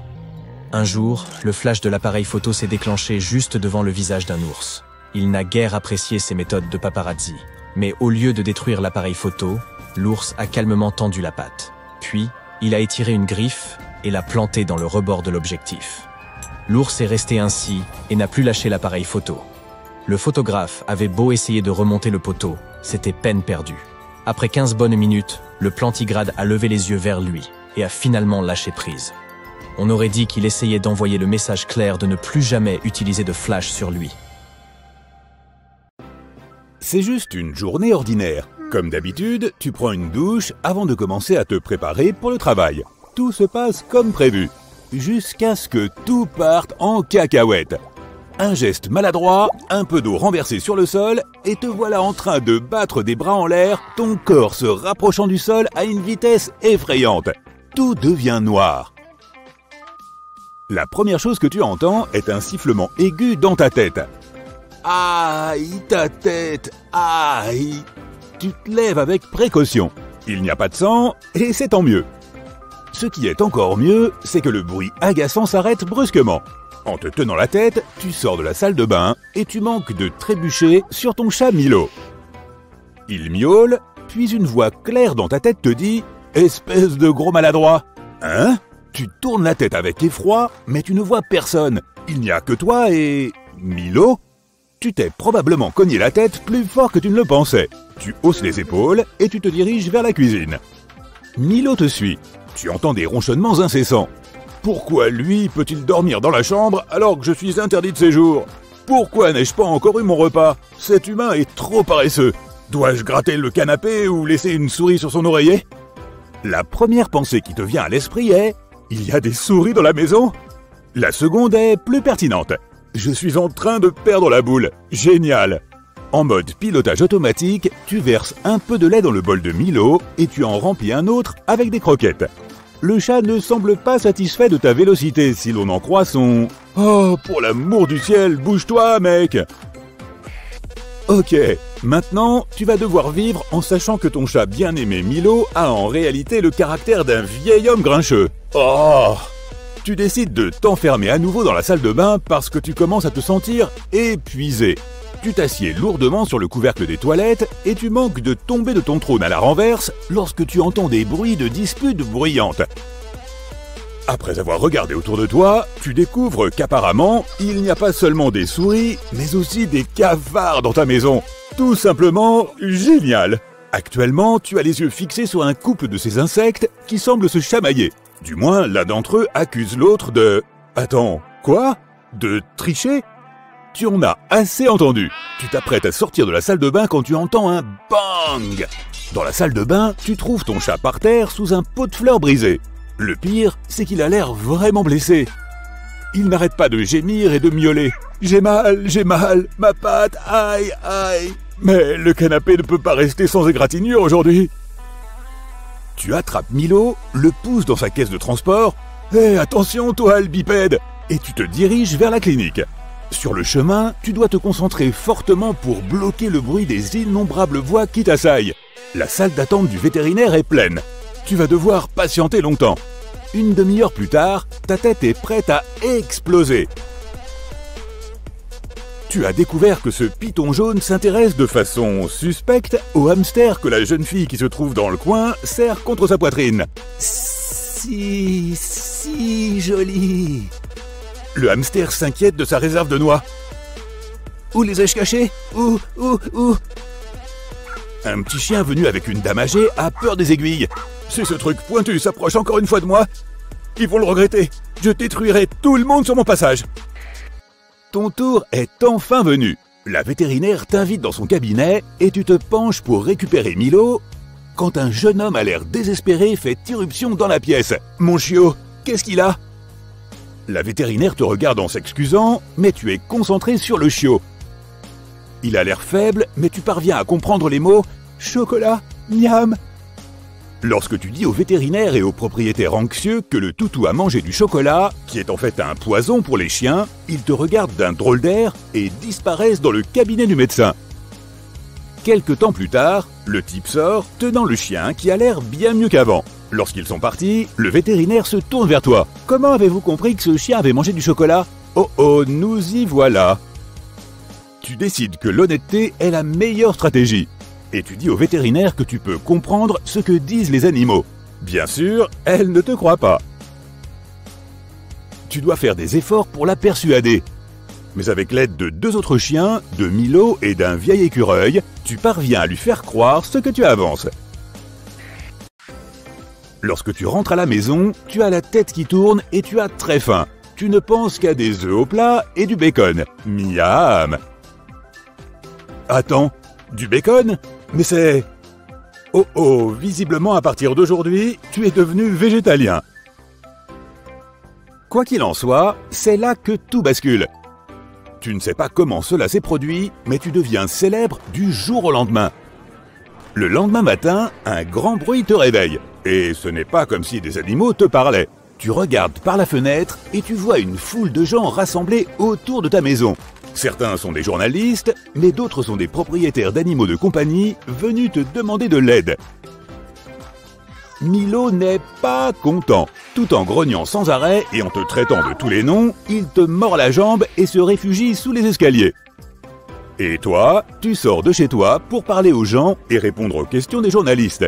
Le soir, tu es épuisé, mais aussi heureux. Tu as sauvé plusieurs animaux aujourd'hui. Ils avaient de graves problèmes de santé et des troubles psychologiques que leurs propriétaires n'arrivaient pas à résoudre seuls. Allongé dans ton lit dans le noir, tu réfléchis à la façon dont tu pourrais utiliser tes pouvoirs. C'est alors que ton plan prend forme. Bientôt, tu deviens le spécialiste des soins aux animaux le plus renommé au monde. Tu écoutes les animaux parler de leurs problèmes, tu les soulages de leur dépression et tu les aides à résoudre les malentendus avec leurs propriétaires. Des émissions de télévision t'invitent pour des interviews, ta chaîne YouTube se développe chaque jour. Les gens te reconnaissent dans la rue et te demandent de prendre des photos avec eux. Tu voyages dans le monde entier, tu aides les espèces menacées et tu donnes des conférences. Tu ouvres des cliniques vétérinaires aux 4 coins du globe et tu invites les meilleurs professionnels à y travailler. Tu ne te sens jamais seul. Il y a toujours quelqu'un à qui parler ou à écouter. Au moins quelques oiseaux quand tu te promènes dans le parc ou quelques poissons quand tu as un rare moment de repos sur la plage. En même temps, tu as pris conscience du nombre d'animaux qui supplient pour obtenir de l'aide, mais personne ne peut les entendre. Tu décides alors d'endosser le rôle de leur porte-parole. Il s'avère que tu es maintenant célèbre non seulement dans le monde des humains, mais aussi dans celui des animaux. Ils sont reconnaissants et en retour, ils commencent à t'informer de différentes catastrophes naturelles qui sont sur le point de se produire sur la planète. Tu as entendu dire que les animaux pouvaient prédire les tremblements de terre ou les éruptions volcaniques. Et si avant, les gens devaient faire des efforts pour remarquer le comportement inhabituel de certaines espèces, désormais, les animaux te transmettent simplement des informations sur ce qui va se passer et où. Avec le temps, tu remarques que tu passes moins de temps parmi les gens et plus de temps avec les animaux. Ensemble, vous planifiez des campagnes contre les zoos, les cirques et autres lieux où les animaux sont détenus contre leur gré. Et puis un jour, l'impensable se produit. Tu rentres chez toi lorsqu'une camionnette noire s'arrête à côté de toi. Plusieurs types masqués t'attrapent et te poussent à l'intérieur. Les portes se referment dans ton dos. À l'intérieur, tu découvres que plusieurs personnes influentes ne sont pas contentes de ton activité. Tu te rends compte que ce voyage ne va pas bien se terminer. Les gars te bandent les yeux et te conduisent quelque part. Mais à un moment, tu perds pied et tu te cognes la tête contre quelque chose. Très fort. Tu ouvres les yeux, Milo se tient au-dessus de toi et regarde ton corps étendu avec une certaine indifférence. Et puis la chose la plus terrible se produit. Il miaule ce qui ressemble à une phrase entière, se détourne et sort de la salle de bain. Et tu ne comprends pas un seul miaulement de ce qu'il dit. Est-ce que tout cela n'était qu'un rêve? Lion, chien, chat, tous ces mammifères dorment dans des positions plutôt confortables. Mais pas les baleines. Elles ressemblent à des miches de pain géantes qui flottent, scène dont un plongeur a été témoin par hasard dans la mer des Caraïbes. 6 baleines se tenaient debout, la queue pointée vers le bas, à une profondeur d'environ 20 mètres sous la surface. Les scientifiques ont découvert que lorsque les cachalots font une sieste, ils restent dans cette position pendant 10 à 15 minutes. Ils ne bougent pas et ne respirent pas. Mais ces créatures ne passent que 7% de leur temps à dormir, soit beaucoup moins que les autres mammifères. En général, elles se reposent paisiblement dans l'eau ou se détendent en nageant lentement à côté d'autres animaux marins. Lorsqu'ils bougent et dorment en même temps, ils sont en train de faire une sieste. Ces animaux ne peuvent pas aller trop profondément et doivent rester près de la surface. Les grands requins blancs dorment et chassent à de plus grandes profondeurs, ce qui signifie qu'ils ont moins de soucis pendant leur sieste. En plus on s'enfonce, plus il fait froid. Les baleines ont besoin d'environnements plus chauds qui les aident à maintenir la température de leur corps imposant. Lorsqu'ils sont seuls, les dauphins entrent dans une phase de sommeil profond. Cela se produit généralement la nuit et ne dure que quelques heures à la fois. Quand il dort, l'animal flotte à la surface. Il éteint la moitié de son cerveau. Hé, je fais pareil. ainsi que l'œil opposé. L'autre moitié reste à un faible niveau d'alerte, éveillée et prête à réagir si un visiteur indésirable s'approche. La partie du cerveau qui est éveillée envoie également des signaux lorsqu'il est temps de remonter à la surface pour prendre une inspiration. Les mammifères marins ont un évent. C'est un lambeau de peau qu'ils peuvent ouvrir et fermer à leur guise.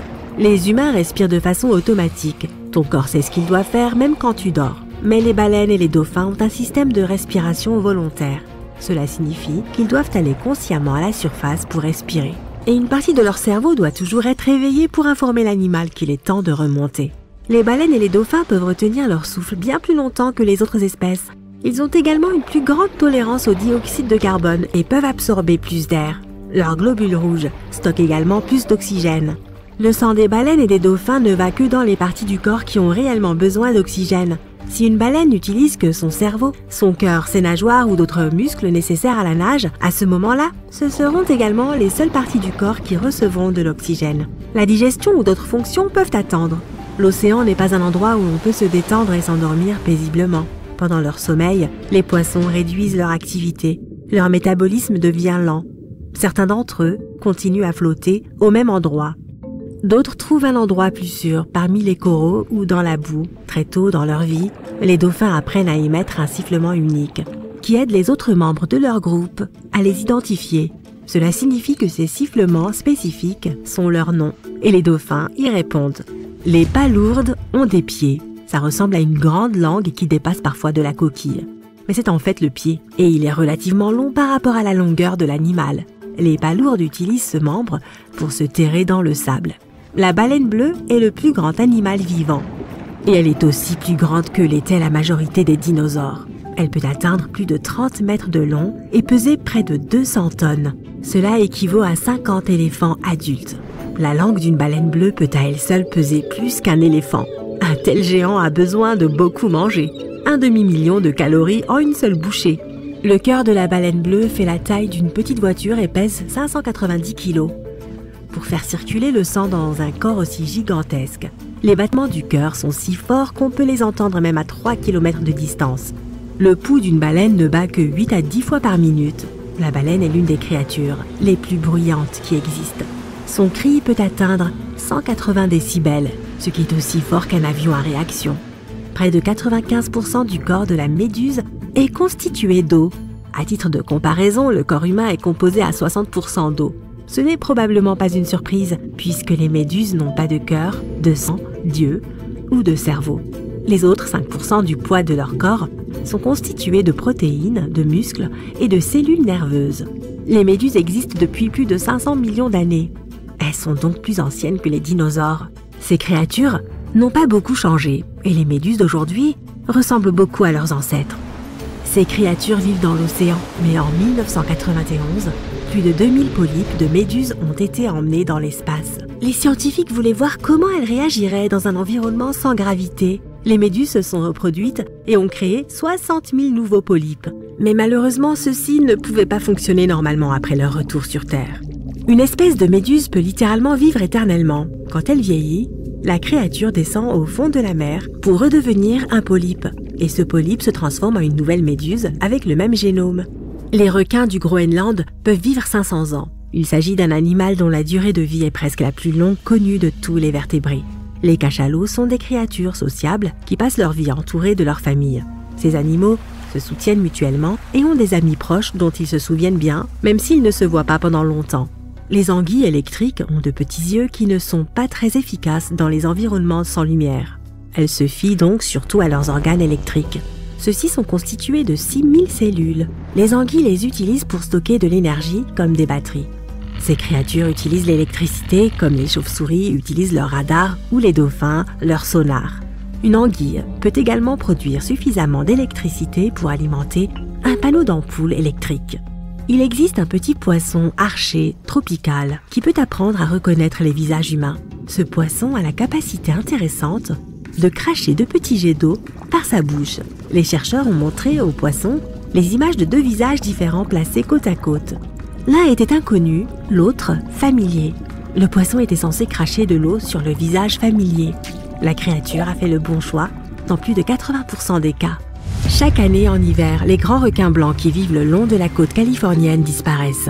C'est comme s'ils prenaient des vacances pendant 30 à 40 jours. Les animaux se rendent à un point situé à mi-chemin entre Hawaï et le Mexique. Ils le font pour se nourrir, se détendre ou passer du temps avec leurs potes d'autres régions. L'endroit est maintenant appelé le Café des requins blancs. Certains types de requins, comme les macos, les requins baleines ou les requins blancs, respirent d'une manière très spécifique. Cela les oblige à nager sans arrêt. Ils doivent également se déplacer rapidement et avec la bouche ouverte. Ainsi, l'oxygène peut entrer et atteindre leurs branchies. Les éponges ou spongiaires font partie des animaux les plus primitifs. Ils sont immobiles, n'ont pas de bouche, d'yeux, d'os, de cerveau, de cœur, de poumons, ni tout autre organe. Et pourtant, ils sont vivants. Il existe une licorne des mers. C'est un animal appelé narval. Sa corne est en fait une dent qui peut atteindre 3 mètres de long. Les lamantins, également appelés vaches de mer, sont des parents éloignés des éléphants. Leur poids peut atteindre 450 kg. Ces créatures sont végétariennes et ont besoin de manger chaque jour environ 10% de leur poids total. C'est beaucoup de salade marine. Dans certains cas, les lamantins partagent l'espace avec les alligators.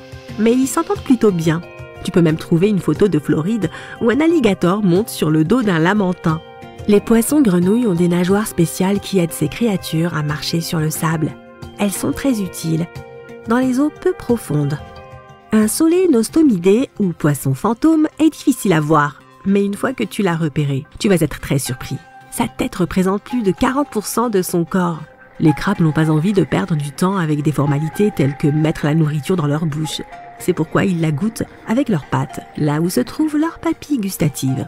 Les iguanes marins sont les seuls lézards de notre planète qui aiment passer du temps dans l'océan, même s'ils vivent principalement sur Terre. Ce sont des herbivores qui se nourrissent dans les eaux peu profondes et nagent comme des serpents. Les iguanes utilisent leurs longues griffes pour s'accrocher au fond lorsqu'ils ont besoin de manger. Les tortues vertes peuvent parcourir plus de 12 250 km lors de leur migration. Elles essayent de trouver l'endroit idéal pour pondre leurs œufs. Les pingouins volent en quelque sorte lorsqu'ils sont sous l'eau, atteignant une vitesse de 40 km/h. Il y a plus de 500 millions d'années, c'est ce que j'ai entendu, moi je n'étais pas là à l'époque, les vers d'eau profonde et les humains avaient un ancêtre commun. Nous partageons donc encore 70% de nos gènes avec ces créatures. Et avec les étoiles de mer, les calmars et les pieuvres. L'océan couvre plus de 70% de notre planète et plus de 80% de celui-ci est inexploré. Plus d'1 million d'espèces y vivent. Mais il n'y a pas que des animaux. 3 millions d'épaves reposent au fond de l'océan, recelant de mystérieuses histoires. Beaucoup d'entre elles restent encore à découvrir. J'ai une sacrée nouvelle pour vous. Les rats sont chatouilleux. En tout cas, c'était une nouvelle pour moi. Quoi qu'il en soit, ils ont ce que l'on appelle un centre du rire dans leur moyen cerveau. Et ils s'activent lorsque quelqu'un chatouille ces animaux ou quand ils se livrent à des activités amusantes et ludiques. Les chercheurs ont découvert cela en 2016, après avoir chatouillé le ventre des rongeurs et écouté leurs petits couinements aigus. Les colibris sont les seuls oiseaux que nous connaissions qui puissent voler en arrière. Ils le font principalement quand ils veulent s'éloigner des fleurs. Et voici un animal qui est incapable de reculer, le kangourou. Ils peuvent sauter et parcourir de grandes distances, mais la structure de leurs puissantes pattes arrière et de leur grande queue les empêche de marcher à reculons. Les narvals sont ces créatures étranges qui ressemblent à des sortes de licornes de mer. Cette corne sur leur tête n'est pas une défense, c'est une énorme dent qui sort à travers la lèvre supérieure des narvals mâles. Cette dent joue probablement un rôle dans leur parade nuptiale. Les flamants roses ne sont pas réellement roses, ils naissent gris. Mais au cours de leur vie, ils mangent beaucoup d'algues et d'autres aliments contenant un pigment rouge-orange que nous connaissons sous le nom de bêta-carotène. Ce pigment est décomposé et finit par se retrouver dans leur peau et leurs plumes, ce qui les rend roses. Ils doivent manger énormément de ces aliments pour rester ainsi. Si nous autres, humains, voulions changer la couleur de notre peau, nous ne serions pas capables de manger suffisamment d'aliments riches en bêta-carotène pour devenir réellement rose ou, dans notre cas, carrément orange. Les paresseux sont vraiment lents. Toutes les blagues et références à leur sujet sont vraies. Mais ils sont aussi de très habiles nageurs, et ils se déplacent dans l'eau 3 à 4 fois plus vite que sur Terre. Ils peuvent faire la brasse tout comme les humains. Et c'est une compétence importante pour eux, car ce sont des animaux tropicaux vivant principalement dans les jungles. et ces zones sont souvent inondées. Les tigres sont les plus grands membres de la famille des félins. Et oui, plus grands encore que les lions. Ensuite, aucun tigre ne présente les mêmes rayures. Leur pelage est en fait un camouflage, qui se révèle utile lorsqu'ils ont besoin de trouver le coin idéal d'où leur proie ne les verra pas. Il est intéressant de noter que leur peau est également rayée, pas seulement leur pelage. Et leurs rayures sont aussi uniques que nos empreintes digitales. Même s'ils ont l'air plutôt innocents et rigolos, vous ne voudriez pas déranger un ornithorynque. Ces animaux sauvages font partie des quelques espèces de mammifères capables de vous empoisonner. Ils ont des ergots sur les bouts de leurs pattes arrière qui peuvent libérer du venin. Ils n'est pas assez puissants pour être mortels, mais la piqûre peut tout de même être très douloureuse et provoquer un gonflement ainsi que d'autres problèmes. Lorsqu'une coccinelle doit se défendre contre d'éventuels prédateurs, elle commence par saigner des genoux. Ce n'est pas du véritable sang qui sort de ses articulations. C'est une substance chimique particulière qui sent très mauvais et, par conséquent, repousse les prédateurs. Elles ont un autre mécanisme qui les aide à survivre dans l'impitoyable règne animal, leur couleur spécifique. Les prédateurs n'aiment pas vraiment les combinaisons de couleurs vives telles que le rouge, l'orange et le noir, car ils savent que les créatures colorées de cette façon peuvent avoir un goût affreux. Les coqs peuvent être extrêmement bruyants le matin, mais ils ne deviennent pas sourds, car ils n'entendent même pas à quel point leurs cris peuvent être forts. Ce qui les protège, ce sont des sortes de boules skies intégrées. Les poules ont un système semblable qui réduit le risque de perte d'audition. Non seulement elles possèdent cette protection, mais elles peuvent également faire repousser leurs cellules ciliées cochléaires si elles sont endommagées en seulement quelques jours. Les hiboux n'ont pas vraiment de globes oculaires, ils ont quelque chose qui s'apparente plutôt à des tubes oculaires. Et ils ne peuvent pas les bouger de gauche à droite comme nous pouvons le faire avec nos yeux. C'est pourquoi ces oiseaux ont des coups incroyablement flexibles. Ils sont capables de tourner leur tête à 270 degrés.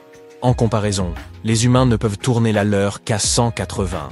C'est pourquoi les hiboux ont un système spécifique de vaisseaux sanguins dans leur tête. Il apporte du sang frais au cerveau si un oiseau tourne sa tête trop rapidement et coupe sa circulation. Nage droit devant toi. Vous vous souvenez peut-être de la façon dont Dory le poisson chirurgien bleu chantait cela dans Le Monde de Nemo. Dory n'était pas un requin, mais c'est un message que certaines espèces de requins doivent prendre au pied de la lettre. Les requins mako, les grands requins blancs, les requins balinas et d'autres espèces doivent continuer à nager toutes les temps, sinon ils arrêteront de respirer. Nous utilisons nos poumons pour respirer. Et certains requins utilisent une méthode appelée pompe buccale. Cela signifie qu'ils nagent la bouche ouverte. De cette façon, ils permettent à l'eau de circuler à travers leurs branchies, et donc d'en extraire l'oxygène. L'animal le plus dangereux de notre planète n'est pas un ours, un requin ou un tigre aux dents acérées. C'est quelque chose de beaucoup plus petit, le moustique. Non seulement il est extrêmement irritant, mais il transmet aussi des maladies graves comme la fièvre jaune, le paludisme ou la dengue. Chaque année, des centaines de milliers de personnes sont emportées par de telles maladies. Les moustiques surpassent également en nombre toutes les autres créatures à travers le monde, mis à part les termites et les fourmis. Les grizzlies sont des animaux incroyablement forts, dotés d'une puissante morsure, capables d'écraser une boule de bowling. C'est pour cette raison qu'on ne les autorise justement pas dans les salles de bowling. Malgré cela, ce sont essentiellement de petits mangeurs. Ils sont assez forts pour faire de leur repas tout ce qu'ils rencontrent, y compris un bison, un élan ou un caribou. Mais ils aiment toujours grignoter leurs fruits, noix et autres baies, voire même une petite souris malchanceuse qui se perdrait pour finir dans la bouche du prédateur. Le taipan du désert est le serpent le plus venimeux de la planète. Nous le connaissons aussi sous le nom d'Oxyuranus microlepidotus. Il vit en Australie. Une seule morsure sécrète suffisamment de venin pour s'avérer fatale à au moins une centaine d'humains adultes. Et une demi-heure y suffit si vous n'avez rien pour traiter la morsure immédiatement. On dit que ces serpents sont le plus souvent timides et préfèrent se préoccuper de leurs propres affaires. Mais comme les autres animaux, ils attaqueront s'ils se sentent menacés ou provoqués. Il existe un type de tortue qui peut rester en vie pendant des mois sous la glace en respirant par son derrière. Quand il fait plus froid, Certains animaux ne trouvent pas d'endroit sûr où demeurer. Ils doivent donc survivre aux conditions hivernales rigoureuses où qu'ils soient. Et tandis que les abeilles se mettent à l'aise dans leur nid et que les ours dorment dans des grottes, les tortues peintes n'ont d'autre choix que de rester dans leurs étangs gelés. Comme la glace limite leur accès à l'air, elles extraient directement l'oxygène de l'eau et respirent par leur derrière. Oui, j'avoue que ce serait bien pratique. Il est bien connu que les corbeaux sont des animaux incroyablement intelligents. Ils excellent dans la résolution de problèmes. Mais il semble qu'ils aient également une impressionnante intelligence sociale. Ils sont très en phase avec leurs sentiments, ainsi qu'avec les émotions de leurs compagnons. Si un corbeau dans le groupe se sent morose, il est probable qu'il entraîne les autres aussi. Un vrai rabat-joie. Quand ils voient un oiseau qui n'aime pas certaines nourritures et l'exprime de manière très vive, ils perdent aussi tout intérêt pour leur propre nourriture. La crevette pistolet est l'un des animaux les plus bruyants au monde, quoiqu'elle soit minuscule. Seulement 900 mètres de long environ. Quand elle détecte une proie, elle ouvre sa grosse pince qui peut atteindre jusqu'à la moitié de la longueur de son propre corps et laisse entrer un peu d'eau. Ensuite, elle referme la pince très rapidement, ce qui projette un jet de balles extrêmement puissant, de près de 100 km/h. Ces balles peuvent étourdir, ou même terminer la proie que la crevette essaie d'attraper. Et quand les bulles éclatent, elles produisent une détonation surprenamment forte, de plus de 210 décibels. Les crocodiles sont encore plus effrayants que nous ne le pensions, car beaucoup d'entre eux peuvent galoper comme des cabris. Ils ont probablement hérité cette capacité de leurs anciens ancêtres crocodilomorphes, qui étaient aussi trapus que des chats, avaient de longues jambes, et pouvaient courir à une vitesse d'environ 18 km/h. Les plus petits crocodiles galopent le plus souvent quand quelque chose les poursuit. Mais les caïmans et les alligators n'ont évidemment pas besoin d'utiliser cette compétence. C'est vous qui êtes le plus susceptible de prendre vos jambes à votre cou quand vous les voyez. Le mégalodon était l'une des créatures les plus grandes et les plus féroces de notre planète. Mâchoire puissante, dents tranchantes comme des rasoirs, taille gigantesque. Mais connais-tu le son qu'il faisait? Imagine-le grogner, imprégnant le monde sous-marin de vibrations sonores. Ce son ne ressemblait à rien d'autre. Le mégalodon ne poussait pas de cris, c'était un requin et ils n'ont pas d'organes producteurs de son. C'était un danger muet, mais malgré cela, tu aurais quand même pu l'entendre. Imagine-toi sous l'eau, lève la main et baisse-la rapidement. Imagine maintenant que tu as un gros sous-marin à la place de la main. Tu entends l'eau se déplacer autour de la coque, c'est à ça que ressemblait le bruit du mégalodon. Quand ce monstre montait à la surface et ouvrait ses mâchoires, cela faisait le bruit d'une chute d'eau. Ce requin géant nageait à grande vitesse. Quand l'eau passait à travers sa bouche et ses branchies, on aurait dit une rivière qui coulait, un puissant torrent. Le mégalodon ne produisait pas de son à part celui de l'eau qui coule.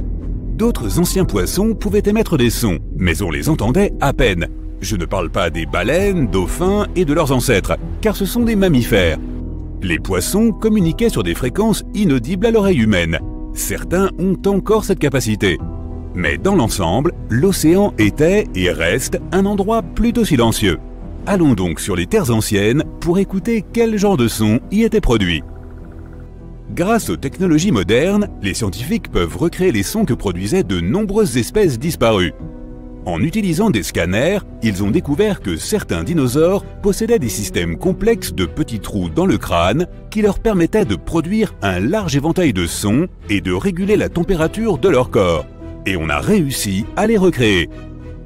Le Végavis, un ancien oiseau qui vivait il y a 79 à 145 millions d'années, émettait un cri similaire à celui de certains oiseaux de basse-cour comme le canard et l'oie. Mais cette créature le faisait de manière bien plus effrayante. Les scientifiques l'ont découvert grâce à un fossile de syrinx trouvé en 2016 en Antarctique. Il s'agit du plus ancien organe vocal connu au monde. Il aidait le Végavis à produire un double cancadement. Imagine une oie et un canard qui crient et démultiplient le volume. C'est à ça que ressemblait son cri. Les autres reptiles volants, comme le ptérodactyle, ne pouvaient pas crier comme le mégavis, car ils n'avaient pas de syrinx. Ces monstres ailés pouvaient grogner, siffler et claquer du bec, et c'était déjà bien efficace. Prends n'importe quel grand joueur de basket. Le crâne du ptérodactyle était légèrement plus grand. Imagine le bruit que faisait le dinosaure lorsqu'il faisait claquer un tel bec. Cela devait suffire à effrayer les autres créatures. Tu sais sans doute le bruit que faisait un tyrannosaure grâce au film, et tu reconnaîtrais parmi des milliers son rugissement semblable à un bruit de tronçonneuse, d'aspirateur et de corne de brume. Eh bien, ce rugissement n'est pas vraiment proche du vrai son que ce monstre pouvait émettre. Grâce aux technologies modernes et à des fossiles bien conservés, les scientifiques ont réussi à simuler le cri de ce titan. Imagine-toi en train de télécharger des données de T-Rex dans un programme et que tu te prépares à entendre son rugissement terrifiant. Tu appuies sur lecture et ça ressemble à un gazouillement. Le cri du Tyrannosaurus Rex était plus semblable à celui d'un oiseau et non d'un mammifère. Mais ce n'était pas juste un cri. Il utilisait ses narines pour crier, et pas sa gueule. Un bourdonnement sortait de sa poitrine et ressemblait à une sirène avec plus de basse. Ça avait l'air bien plus intimidant que ce qu'on voit dans les films. C'était plus fort que toutes les trompettes d'un orchestre symphonique réuni. Et il le faisait uniquement à travers le nez. On ne sait pas avec certitude s'il pouvait rugir ou non par la gueule. On peut aussi entendre le son des dinosaures à long cou dans les films. Leurs cris étaient similaires à ceux des éléphants. Quelque chose entre un saxophone et un klaxon de voiture. Mais en fait, ces grandes créatures chuchotaient. Presque tous les mammifères émettent des sons grâce au nerf laryngé. Ce nerf descend le long du cou, puis contourne les vaisseaux sanguins de la poitrine et revient au larynx. En gros, le cerveau donne un signal et celui-ci parcourt 2 fois la distance du cou avant de sortir par la bouche. Souviens-toi du long cou de ces dinosaures. Il faisait la hauteur d'un immeuble de 5 étages. Mais le signal vocal devait parcourir l'équivalent de 10 étages. Cela prenait beaucoup de temps, ce qui affectait leur rugissement. Donc, quand ils voulaient émettre un son, ils sifflaient simplement comme pourrait le faire une vipère géante. Mais le son le plus détaillé que les scientifiques ont réussi à obtenir est celui du Parasaurolophus. On reconnaît ce dinosaure herbivore grâce à sa longue crête à l'arrière de sa tête. Dans les films et documentaires, on le voit l'utiliser pour combattre ses adversaires. Certains scientifiques pensent qu'il l'utilisait aussi pour faire tomber les fruits et les feuilles des arbres. D'autres pensent qu'il en avait besoin pour améliorer son odorat. Mais il s'est avéré qu'en plus de la défense et du combat, ils utilisaient leur crête pour émettre des sons puissants et effrayants dans différentes tonalités. Les scientifiques les ont reproduits avec une précision fantastique grâce à la structure de ces tissus durs. Presque tous les êtres vivants dotés d'une voix utilisent des organes mous pour émettre des sons. Ceux-ci se décomposent rapidement. Mais le Parasaurolophus en avait des solides. Sur un crâne, on a remarqué que des tubes reliaient les narines à la crête et revenaient à ces dernières. C'était comme un tourne-bout, un instrument avant courbé. Cela prouve que ce dinosaure utilisait la crête située à l'arrière de sa tête pour amplifier ses cris, ce qui lui permettait de claironner pour que ses proches puissent l'entendre dans la forêt. Il produisait une sorte de bourdonnement avec des notes basses et hautes. Mélange un saxophone et une trompette au cri d'une oie, à un klaxon de voiture et ajoute des basses fréquences, puis augmente le volume. C'est à ça que ressemblait le cri du Parasaurolophus. C'est aussi à ça que ressemblait ma classe de CM1. Mais bref, tu peux écouter différents sons de ce dinosaure sur Internet. Il émettait des bruits de tonalités différentes pour créer des liens sociaux complexes. Il pouvait communiquer, s'identifier, annoncer un danger ou au contraire, signaler ses intentions amicales. Nous venons d'entendre le bruit que faisaient certains anciens reptiles. Mais qu'en est-il des anciens insectes? Ils n'avaient pas de corde vocale, mais ils utilisaient la friction entre certaines parties de leur corps. Regarde les grillons modernes qui gazouillent avec leurs ailes. Une aile a de minuscules encoches et la seconde a la forme d'un médiator. Passe le bout de ton doigt sur les dents d'un peigne en plastique. C'est le même principe. Leurs ailes vibrent et créent des ondes sonores.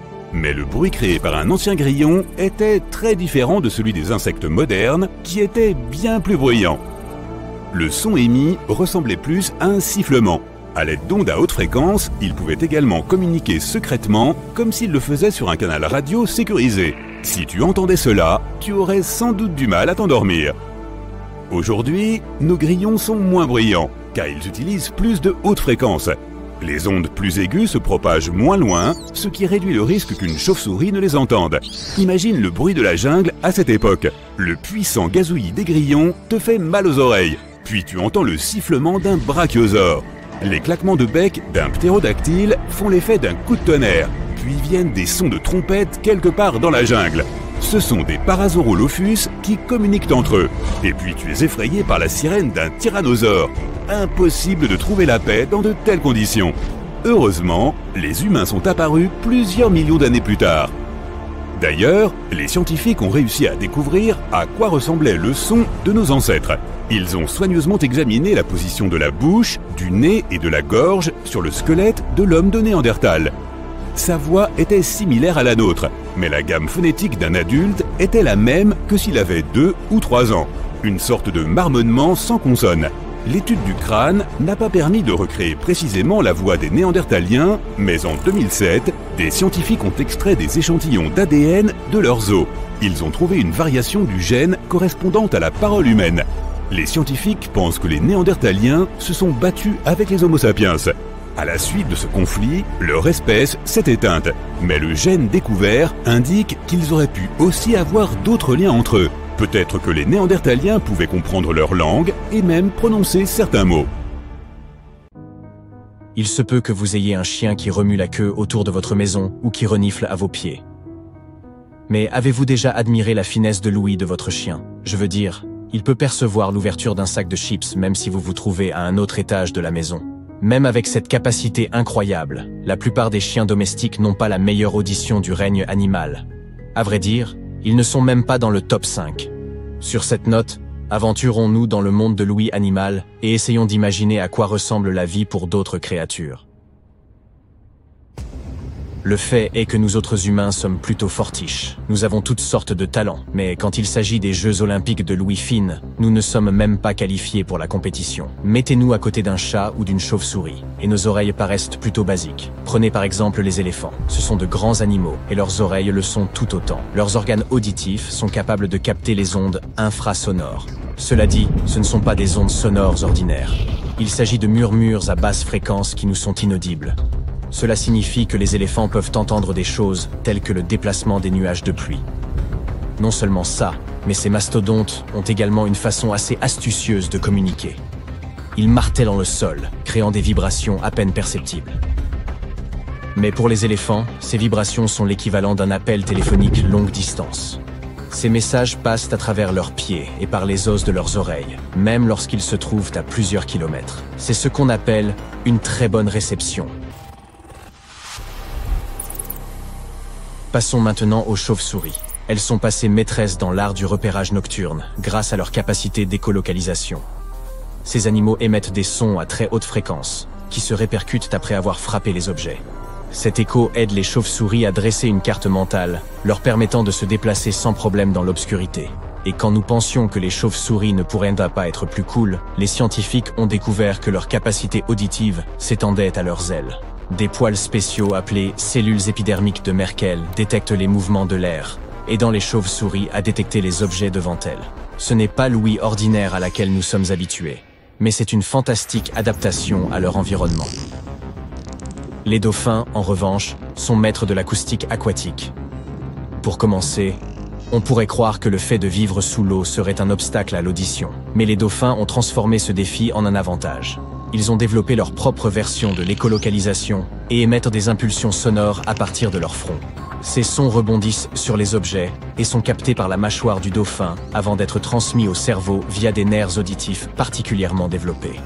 Leurs oreilles, bien que présentes, ne jouent pas un rôle central dans l'ouïe, comme c'est le cas chez nous. Au lieu de cela, les dauphins ont trouvé des moyens innovants d'écouter, prouvant une fois de plus à quel point les animaux sont incroyables. Ne laissez pas leur statut domestique vous abuser. Vos chats et vos chiens sont des champions de l'ouïe. Les oreilles des chats sont conçues pour capter des sons à haute fréquence jusqu'à 50 mètres de distance. Pratique pour attraper des souris, n'est-ce pas? Les chiens, quant à eux, sont des pros quand il s'agit de localiser les sons grâce aux muscles autour de leurs oreilles. Avez-vous déjà vu votre toutou dresser l'oreille quand il entend quelque chose de suspect? C'est son ouïe aiguisée qui est à l'œuvre. Même les plus petits êtres qui bourdonnent autour de nous, comme les insectes, peuvent écouter le monde. À vrai dire, certains insectes possèdent quelque chose de similaire à nos tympans humains. C'est une petite membrane délicate, appelée organe tympanique. Nos tympans vibrent avec les ondes sonores. Cette vibration est ensuite transformée en un signal que notre cerveau peut comprendre. Bien, vous avez sûrement entendu la sérénade nocturne des grillons ou le rythme effréné des cigales en été. Ces petits mélomanes utilisent précisément ce type de configuration pour écouter le monde alentour. Ce n'est pas tout, néanmoins. Certains insectes adoptent une approche différente pour détecter leur environnement. Ils ont ces cellules sensorielles juste au milieu de leurs antennes. Cette structure est ce que l'on appelle l'organe de Johnston. Prenez par exemple les moustiques, les abeilles ou même les drosophiles. Ils utilisent leurs antennes non seulement pour repérer leur chemin, mais aussi pour écouter le monde. Mieux encore, les sphinx, ces papillons nocturnes et crépusculaires, ont un organe unique niché dans leur bouche. Il est comme un super pouvoir qui leur permettrait d'entendre les ultrasons. Avec cela, ils peuvent éviter les dangereux plongeons des chauves-souris à l'affût. Pour ce qui est du trophée ultime de Louis, le règne animal a un champion tout à fait singulier. C'est un autre papillon de nuit. Pas n'importe lequel papillon cependant, il s'agit de la fausse teigne de la cire, étudiée par des chercheurs basés à Glasgow, en Écosse.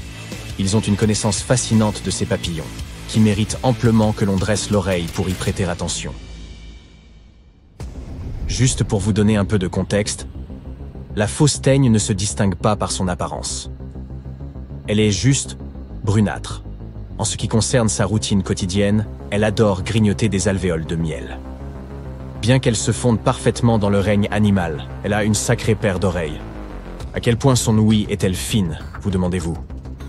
Eh bien, il a été découvert que cette petite créature pouvait capter des sons à des fréquences allant jusqu'à 300 kHz.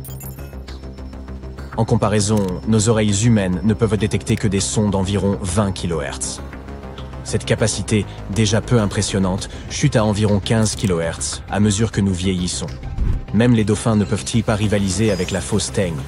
Ils ne peuvent entendre de sons que jusqu'à environ 160 kHz. Vous vous demandez probablement pourquoi une simple mythe aurait besoin d'une ouïe si développée. Les scientifiques expliquent que la raison derrière cette audition extraordinaire réside dans son instinct de survie, sa peur de la prédation, pour être précis. Les chauves-souris utilisent des signaux d'écolocalisation à haute fréquence pour repérer leurs délicieux repas de papillons, parmi tant d'autres insectes. Mais ces ingénieuses petites mythes ont évolué pour capter des fréquences que même les chauves-souris ne pourraient ne pas atteindre. Malgré ce raisonnement, le mystère perdure quant à pourquoi ces papillons de nuit pourraient bien avoir besoin d'entendre à de telles fréquences. Au cours de leurs recherches, les spécialistes se sont rendus compte que leurs enregistrements des ultrasons présentaient quelques lacunes. Il y a donc une chance que les chauves-souris soient capables d'émettre des signaux à de si hautes fréquences que les papillons de nuit puissent entendre. Pour découvrir cela, les scientifiques ont utilisé un dispositif à ultrasons conçu tout spécialement. Il a d'abord émis ces fréquences extrêmement élevées, et on a ensuite observé la réaction des papillons de nuit au moyen d'électrodes pour mesurer leur réponse neuronale. Les implications pratiques de ces recherches pourraient être considérables.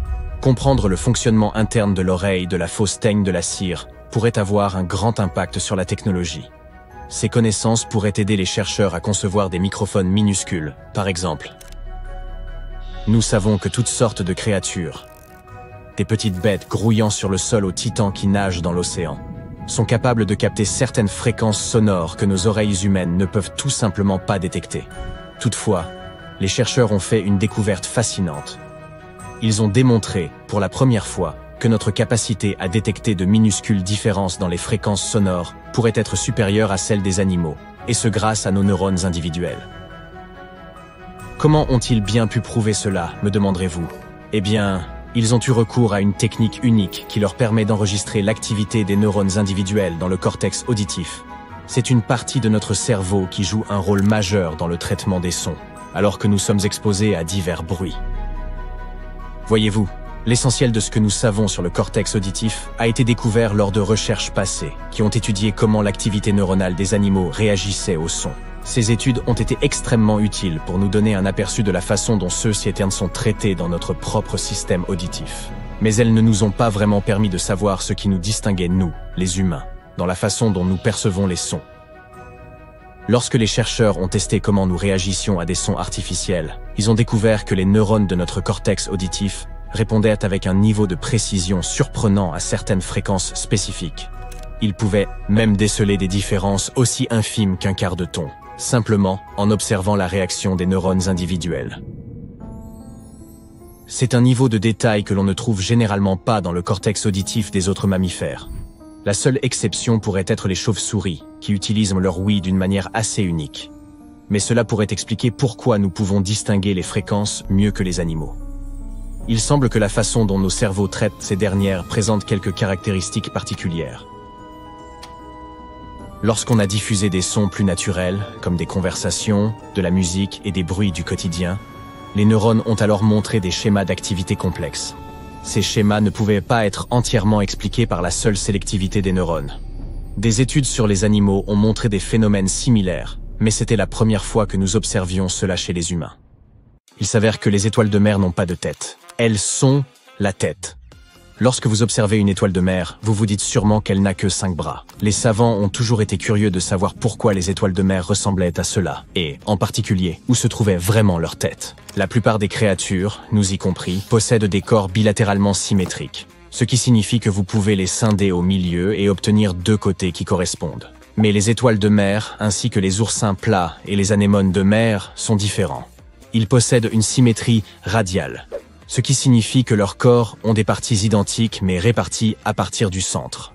Les étoiles de mer, ou astéries, sont particulières en raison de cette symétrie à 5 branches, et l'on peut les diviser en 5 parties égales. Pour réaliser cette découverte, les scientifiques ont eu recours à une technique appelée tomographie ARN, qui aide à l'étude des gènes. Ils se sont concentrés sur ceux qui déterminaient la couche extérieure, incluant le système nerveux. Étonnamment, les gènes associés étaient actifs dans la tête de l'étoile de mer, ainsi que dans ses bras. Pourtant, les gènes liés au tronc étaient à peine actifs. Cela suggère que les étoiles de mer présentent une séparation unique entre leur tête et leur corps. L'étude a suscité de nouvelles questions sur l'évolution de ces créatures et sur ce à quoi leurs ancêtres dotés de troncs auraient pu ressembler, en se basant sur leurs fossiles. Elle a également montré que les gènes actifs dans le système nerveux d'un entéropneuste se trouvaient également actifs dans la peau de l'étoile de mer, recouvrant tout son corps. Ces gènes sont les plus actifs au centre de chaque bras, changeant vers l'extrémité pour s'apparenter davantage aux gènes que l'on trouve à l'arrière d'autres animaux. Les étoiles de mer sont dépourvues des gènes qui constituent un torse. Tout cela a remis en question notre conception de leur anatomie. Il existe une rumeur selon laquelle Paul McCartney aurait enregistré un sifflement ultrasonique pour son berger des Shetland, à la fin de la chanson des Beatles, A Day in the Life. Les chiens peuvent percevoir ces ultrasons car leur ouïe est phénoménale. Pour remuer une seule de leurs oreilles, ils doivent faire appel à 18 muscles différents. Cela leur permet de localiser rapidement l'origine des sons, et c'est une autre compétence où ils nous surpassent de loin. Leurs incroyables oreilles font parfois de l'ombre à leurs truffes.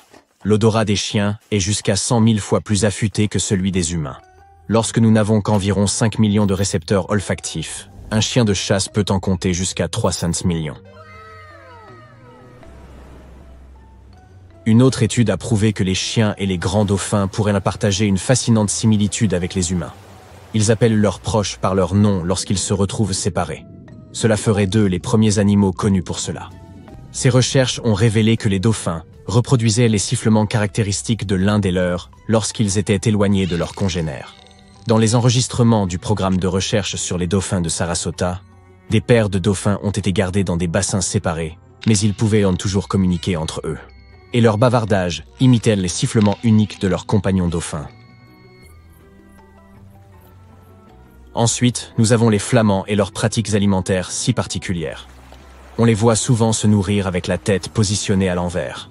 Ce comportement distinctif est lié à l'anatomie de leur bouche et à la mécanique de leur long cou élégant. Ces oiseaux sont des animaux filtreurs, qui utilisent leur langue comme des tamis efficaces pour trier la nourriture. Lorsqu'un flamand trempe son cou dans l'eau, il positionne essentiellement sa bouche à l'envers. Ensuite, l'oiseau rabat son bec et propulse habilement l'eau à travers des extensions en forme de peigne le long de celui-ci. Il utilise également sa langue pour expulser l'eau, tout en retenant toute la nourriture collectée. Si vous avez regardé le film La sagesse de la pieuvre, vous savez peut-être déjà que celles-ci sont capables de nouer des liens avec les humains. Mais cette fois, nous allons nous concentrer uniquement sur l'anatomie de cette créature. Les pieuvres ont 3 cœurs. Un cœur pompe le sang à travers leur corps et les 2 autres travaillent lors de concert pour envoyer ce sang vers les branchies de l'animal. Les pieuvres ont aussi 9 cerveaux. Chacun de leurs 8 tentacules a son propre mini-cerveau. Ceux-ci permettent à chaque tentacule de se mouvoir indépendamment, à une vitesse fulgurante. Il y a également un 9e cerveau, qui supervise l'ensemble du système nerveux de l'octopode. Les opossums sont aussi très intelligents, à leur manière. Ils sont connus pour feindre la mort lorsque leur vie est menacée. S'ils sont confrontés à des prédateurs, les opossums tentent d'intimider leurs ennemis en montrant leur croc, en sifflant et en grognant. Toutefois, lorsque toutes ces tactiques échouent, les opossums se résignent à fermer les yeux et s'effondrent sur le côté pour faire semblant d'être morts. Pour parfaire l'illusion, un opossum peut également baver, laisser pendre sa langue et même se faire dessus pour mieux laisser croire à une mort soudaine. Il est remarquable que les opossums puissent maintenir un tel état pendant plusieurs heures, en attendant d'être sûrs que la menace ait disparu. Les singes peuvent être très bruyants lorsqu'ils s'appellent les uns les autres. Mais le cri du singe hurleur peut parcourir environ 5 km si les bonnes conditions sont réunies. Les mâles sont généralement plus bruyants que les femelles. Ce son est en fait créé en tirant de l'air à travers l'espace d'un grand os qui se trouve dans la gorge de l'animal. Cet os est plus grand chez les mâles que chez les femelles, et c'est pourquoi les mâles hurlent plus fort. Les ours polaires ont une peau noire sous toute cette fourrure. Leur pelage blanc et duveteux est en fait translucide. Il semble seulement blanc car il réfléchit la lumière visible et la peau en elle-même est d'un noir profond. Ces plantigrades sont tout aussi impressionnants quand il s'agit de nager. Ils peuvent atteindre une vitesse de pointe de 10 km/h dans l'eau, ce qui est plutôt rapide pour de si grosses créatures.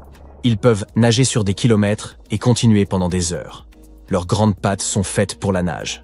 Ils les utilisent pour pagailler dans l'eau tandis que leurs pattes arrière restent droites et agissent comme gouvernail, les aidant à se diriger. Puisque nous avons été voir les ours polaires, nous pourrions tout aussi bien ajouter un fait romantique sur les manchots. Les manchots Papou et Adélie se mettent en avant avec de généreuses propositions. Ils offrent à leurs partenaires potentiels des cailloux précieux, essentiels en vue de la construction de leur nid dans les paysages désolés de l'Antarctique.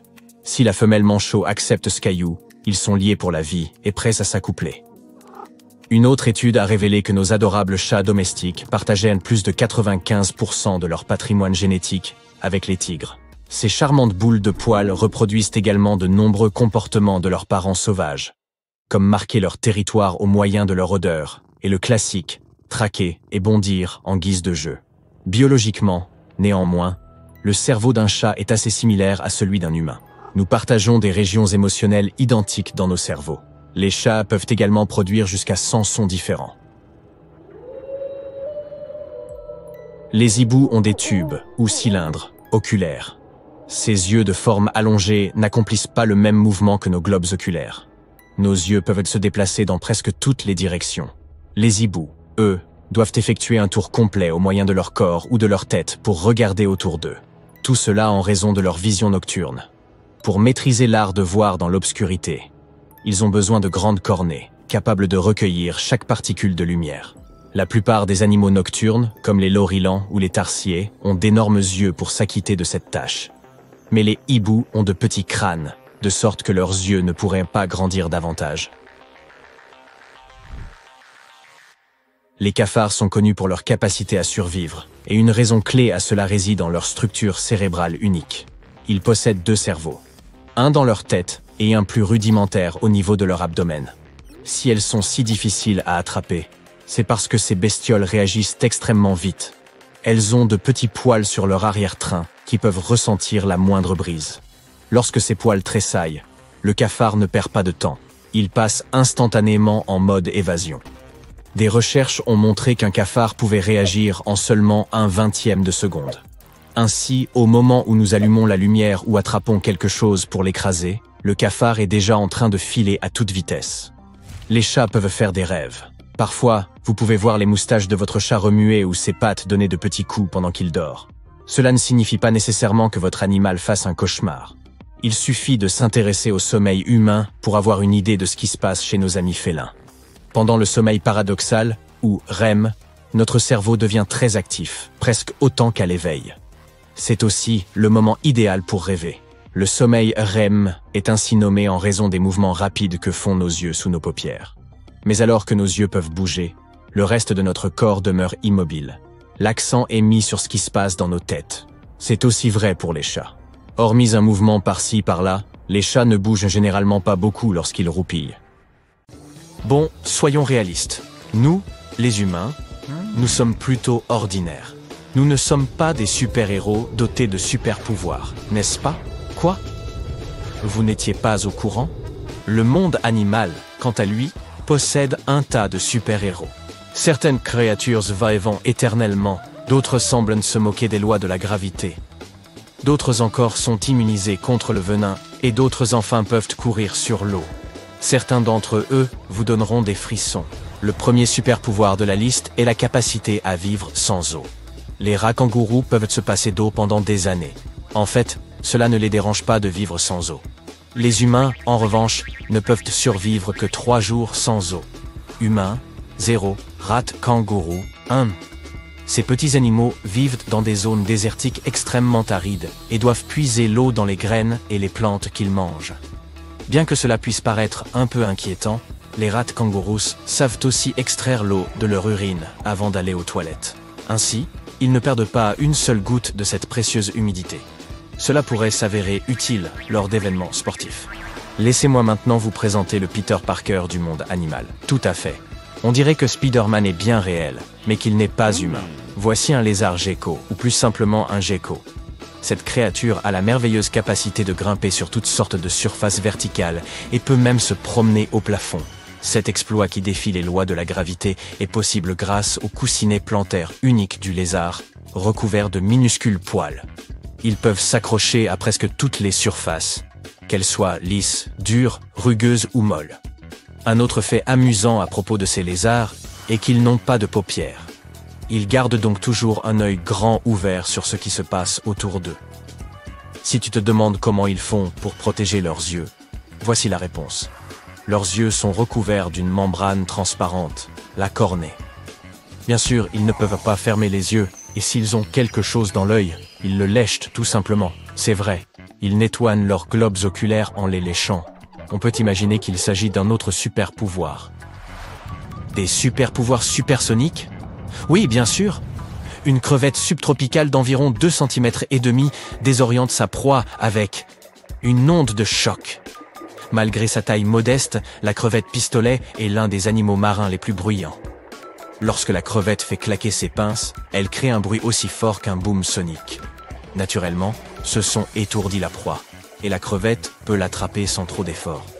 Dans le monde de la bande dessinée, il y a Venom. Dans le monde animal, il y a un type que l'on peut appeler anti-Venom. Les opossums sont connus pour leur astuce bien pratique, qui consiste à faire semblant d'être décédés lorsqu'un prédateur les attaque. Mais ce n'est pas tout. Ces animaux sont également immunisés contre le venin de serpents à sonnette et de vipères péliades. Le secret réside dans un peptide qui aide les opossums à neutraliser les substances chimiques dangereuses. C'est la raison pour laquelle les serpents sont une des friandises préférées du régime alimentaire des opossums. Leur alimentation se compose par ailleurs d'un élément curieux, les tiques. Un opossum peut attraper environ 5000 tiques par saison, et la plupart d'entre elles sont prélevées sur son propre corps. Imaginez un poisson si célèbre qu'on l'appelle un poisson dangereux. Il s'agit du mbenga, qui se traduit littéralement par poisson dangereux en swahili. Ce monstre vit en eau douce et ne rechigne pas à manger un crocodile. Pas un crocodile entier, mais le mbenga peut aisément en prendre une bouchée. Enfin, pour être honnête, les mbengas ont peur des crocodiles, tout comme les crocodiles ont peur des mbengas. Vous regardez cette vidéo à l'aide d'un P pareil, n'est-ce pas? Eh bien, tous les gadgets que nous possédons, nous les devons d'une certaine manière aux anguilles électriques. Tous les gadgets ont des batteries, et les anguilles ont beaucoup contribué à l'invention d'une batterie électrique en 1800. Je sais, les batteries ont changé de manière méconnaissable depuis lors, mais tout de même, la première batterie électrique a été inventée grâce aux anguilles électriques. Quoi qu'il en soit, si vous en voyez une et que vous voulez la remercier pour sa magnifique invention, évitez de le faire. Le problème, c'est qu'elles peuvent délivrer des chocs allant jusqu'à 860 volts. Vous ne voulez pas en faire l'expérience. Parlons maintenant du comte Dracula du règne animal. Non, je ne parle pas des chauves-souris. Je parle du poisson vampire à crocs. Ces poissons sont connus sous le nom de payara et ont 2 longs crocs qui dépassent de leur mâchoire inférieure. C'est pourquoi certaines personnes les associent aux vampires. Les hippopotames sont les gourous de la beauté puisqu'ils savent comment économiser une fortune sur les soins de la peau. Vivant sous le dur soleil africain, ces animaux sécrètent une substance huileuse rouge ressemblant à de la sueur qui s'évapore et garde le corps des animaux au frais. De plus, ce liquide sert à la fois de crème hydratante, d'écran solaire et d'antibiotiques, mais elles ne sont pas les seules à disposer d'un tel super pouvoir. Les crevettes mantes savent, elles aussi, produire un écran solaire naturel, mais elles l'utilisent pour protéger leurs yeux. Il s'agit de pigments d'acides aminés, et ces pigments agissent comme des filtres spéciaux qui contribuent également à la netteté de leur vision. C'est ce que j'appelle être multitâche. Les suricates ont des taches sombres autour des yeux, ce qui les rend encore plus mignons. Mais ces cercles noirs ne sont pas là uniquement pour rendre nos amis encore plus adorables. Ils font également office de lunettes de soleil intégrées. La fourrure foncée des taches bloque le soleil brûlant, ce qui permet aux suricates de regarder directement le ciel. De plus, grâce à cela, la sentinelle, un suricate qui surveille les oiseaux et autres prédateurs, peut facilement voir venir le danger et alerter ses compagnons. Les chèvres sauvages sont célèbres pour leur talent d'escalade, mais c'est le bouquetin des Alpes, dans le nord de l'Italie, qui est le champion. Cet animal peut escalader presque toutes les surfaces verticales, défiant ainsi plusieurs lois de la physique. Il est intéressant de noter que les animaux qui marchent sur les parois des falaises les plus abruptes sont généralement des chèvres mères, accompagnées de leurs petits.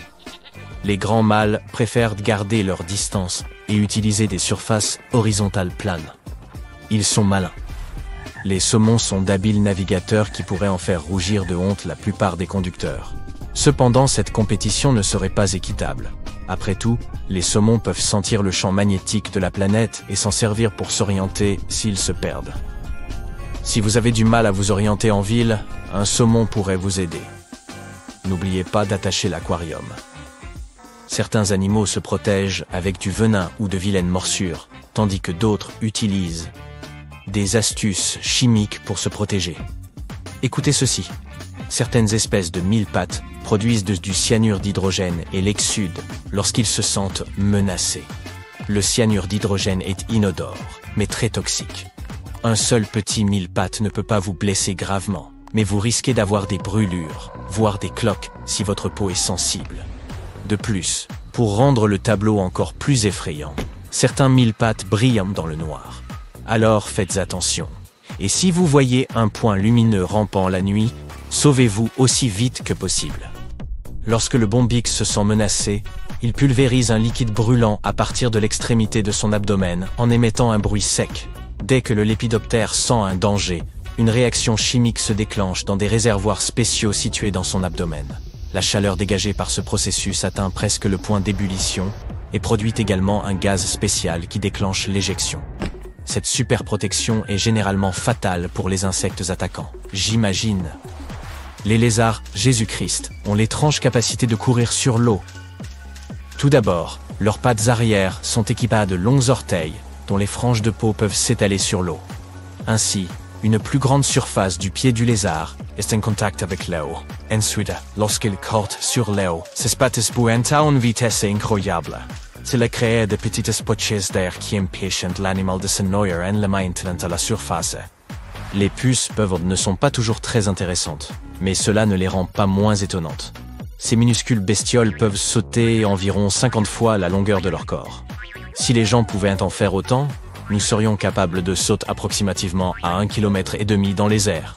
Eh bien, essayons. Le plus curieux dans l'étonnante capacité des puces, c'est qu'elles tirent la plus grande partie de la puissance de leur saut de leurs orteils, et non de leurs genoux. Quel est votre super pouvoir animal préféré? Je vote pour le rat kangourou. Je n'aime pas faire la queue pour aller aux toilettes.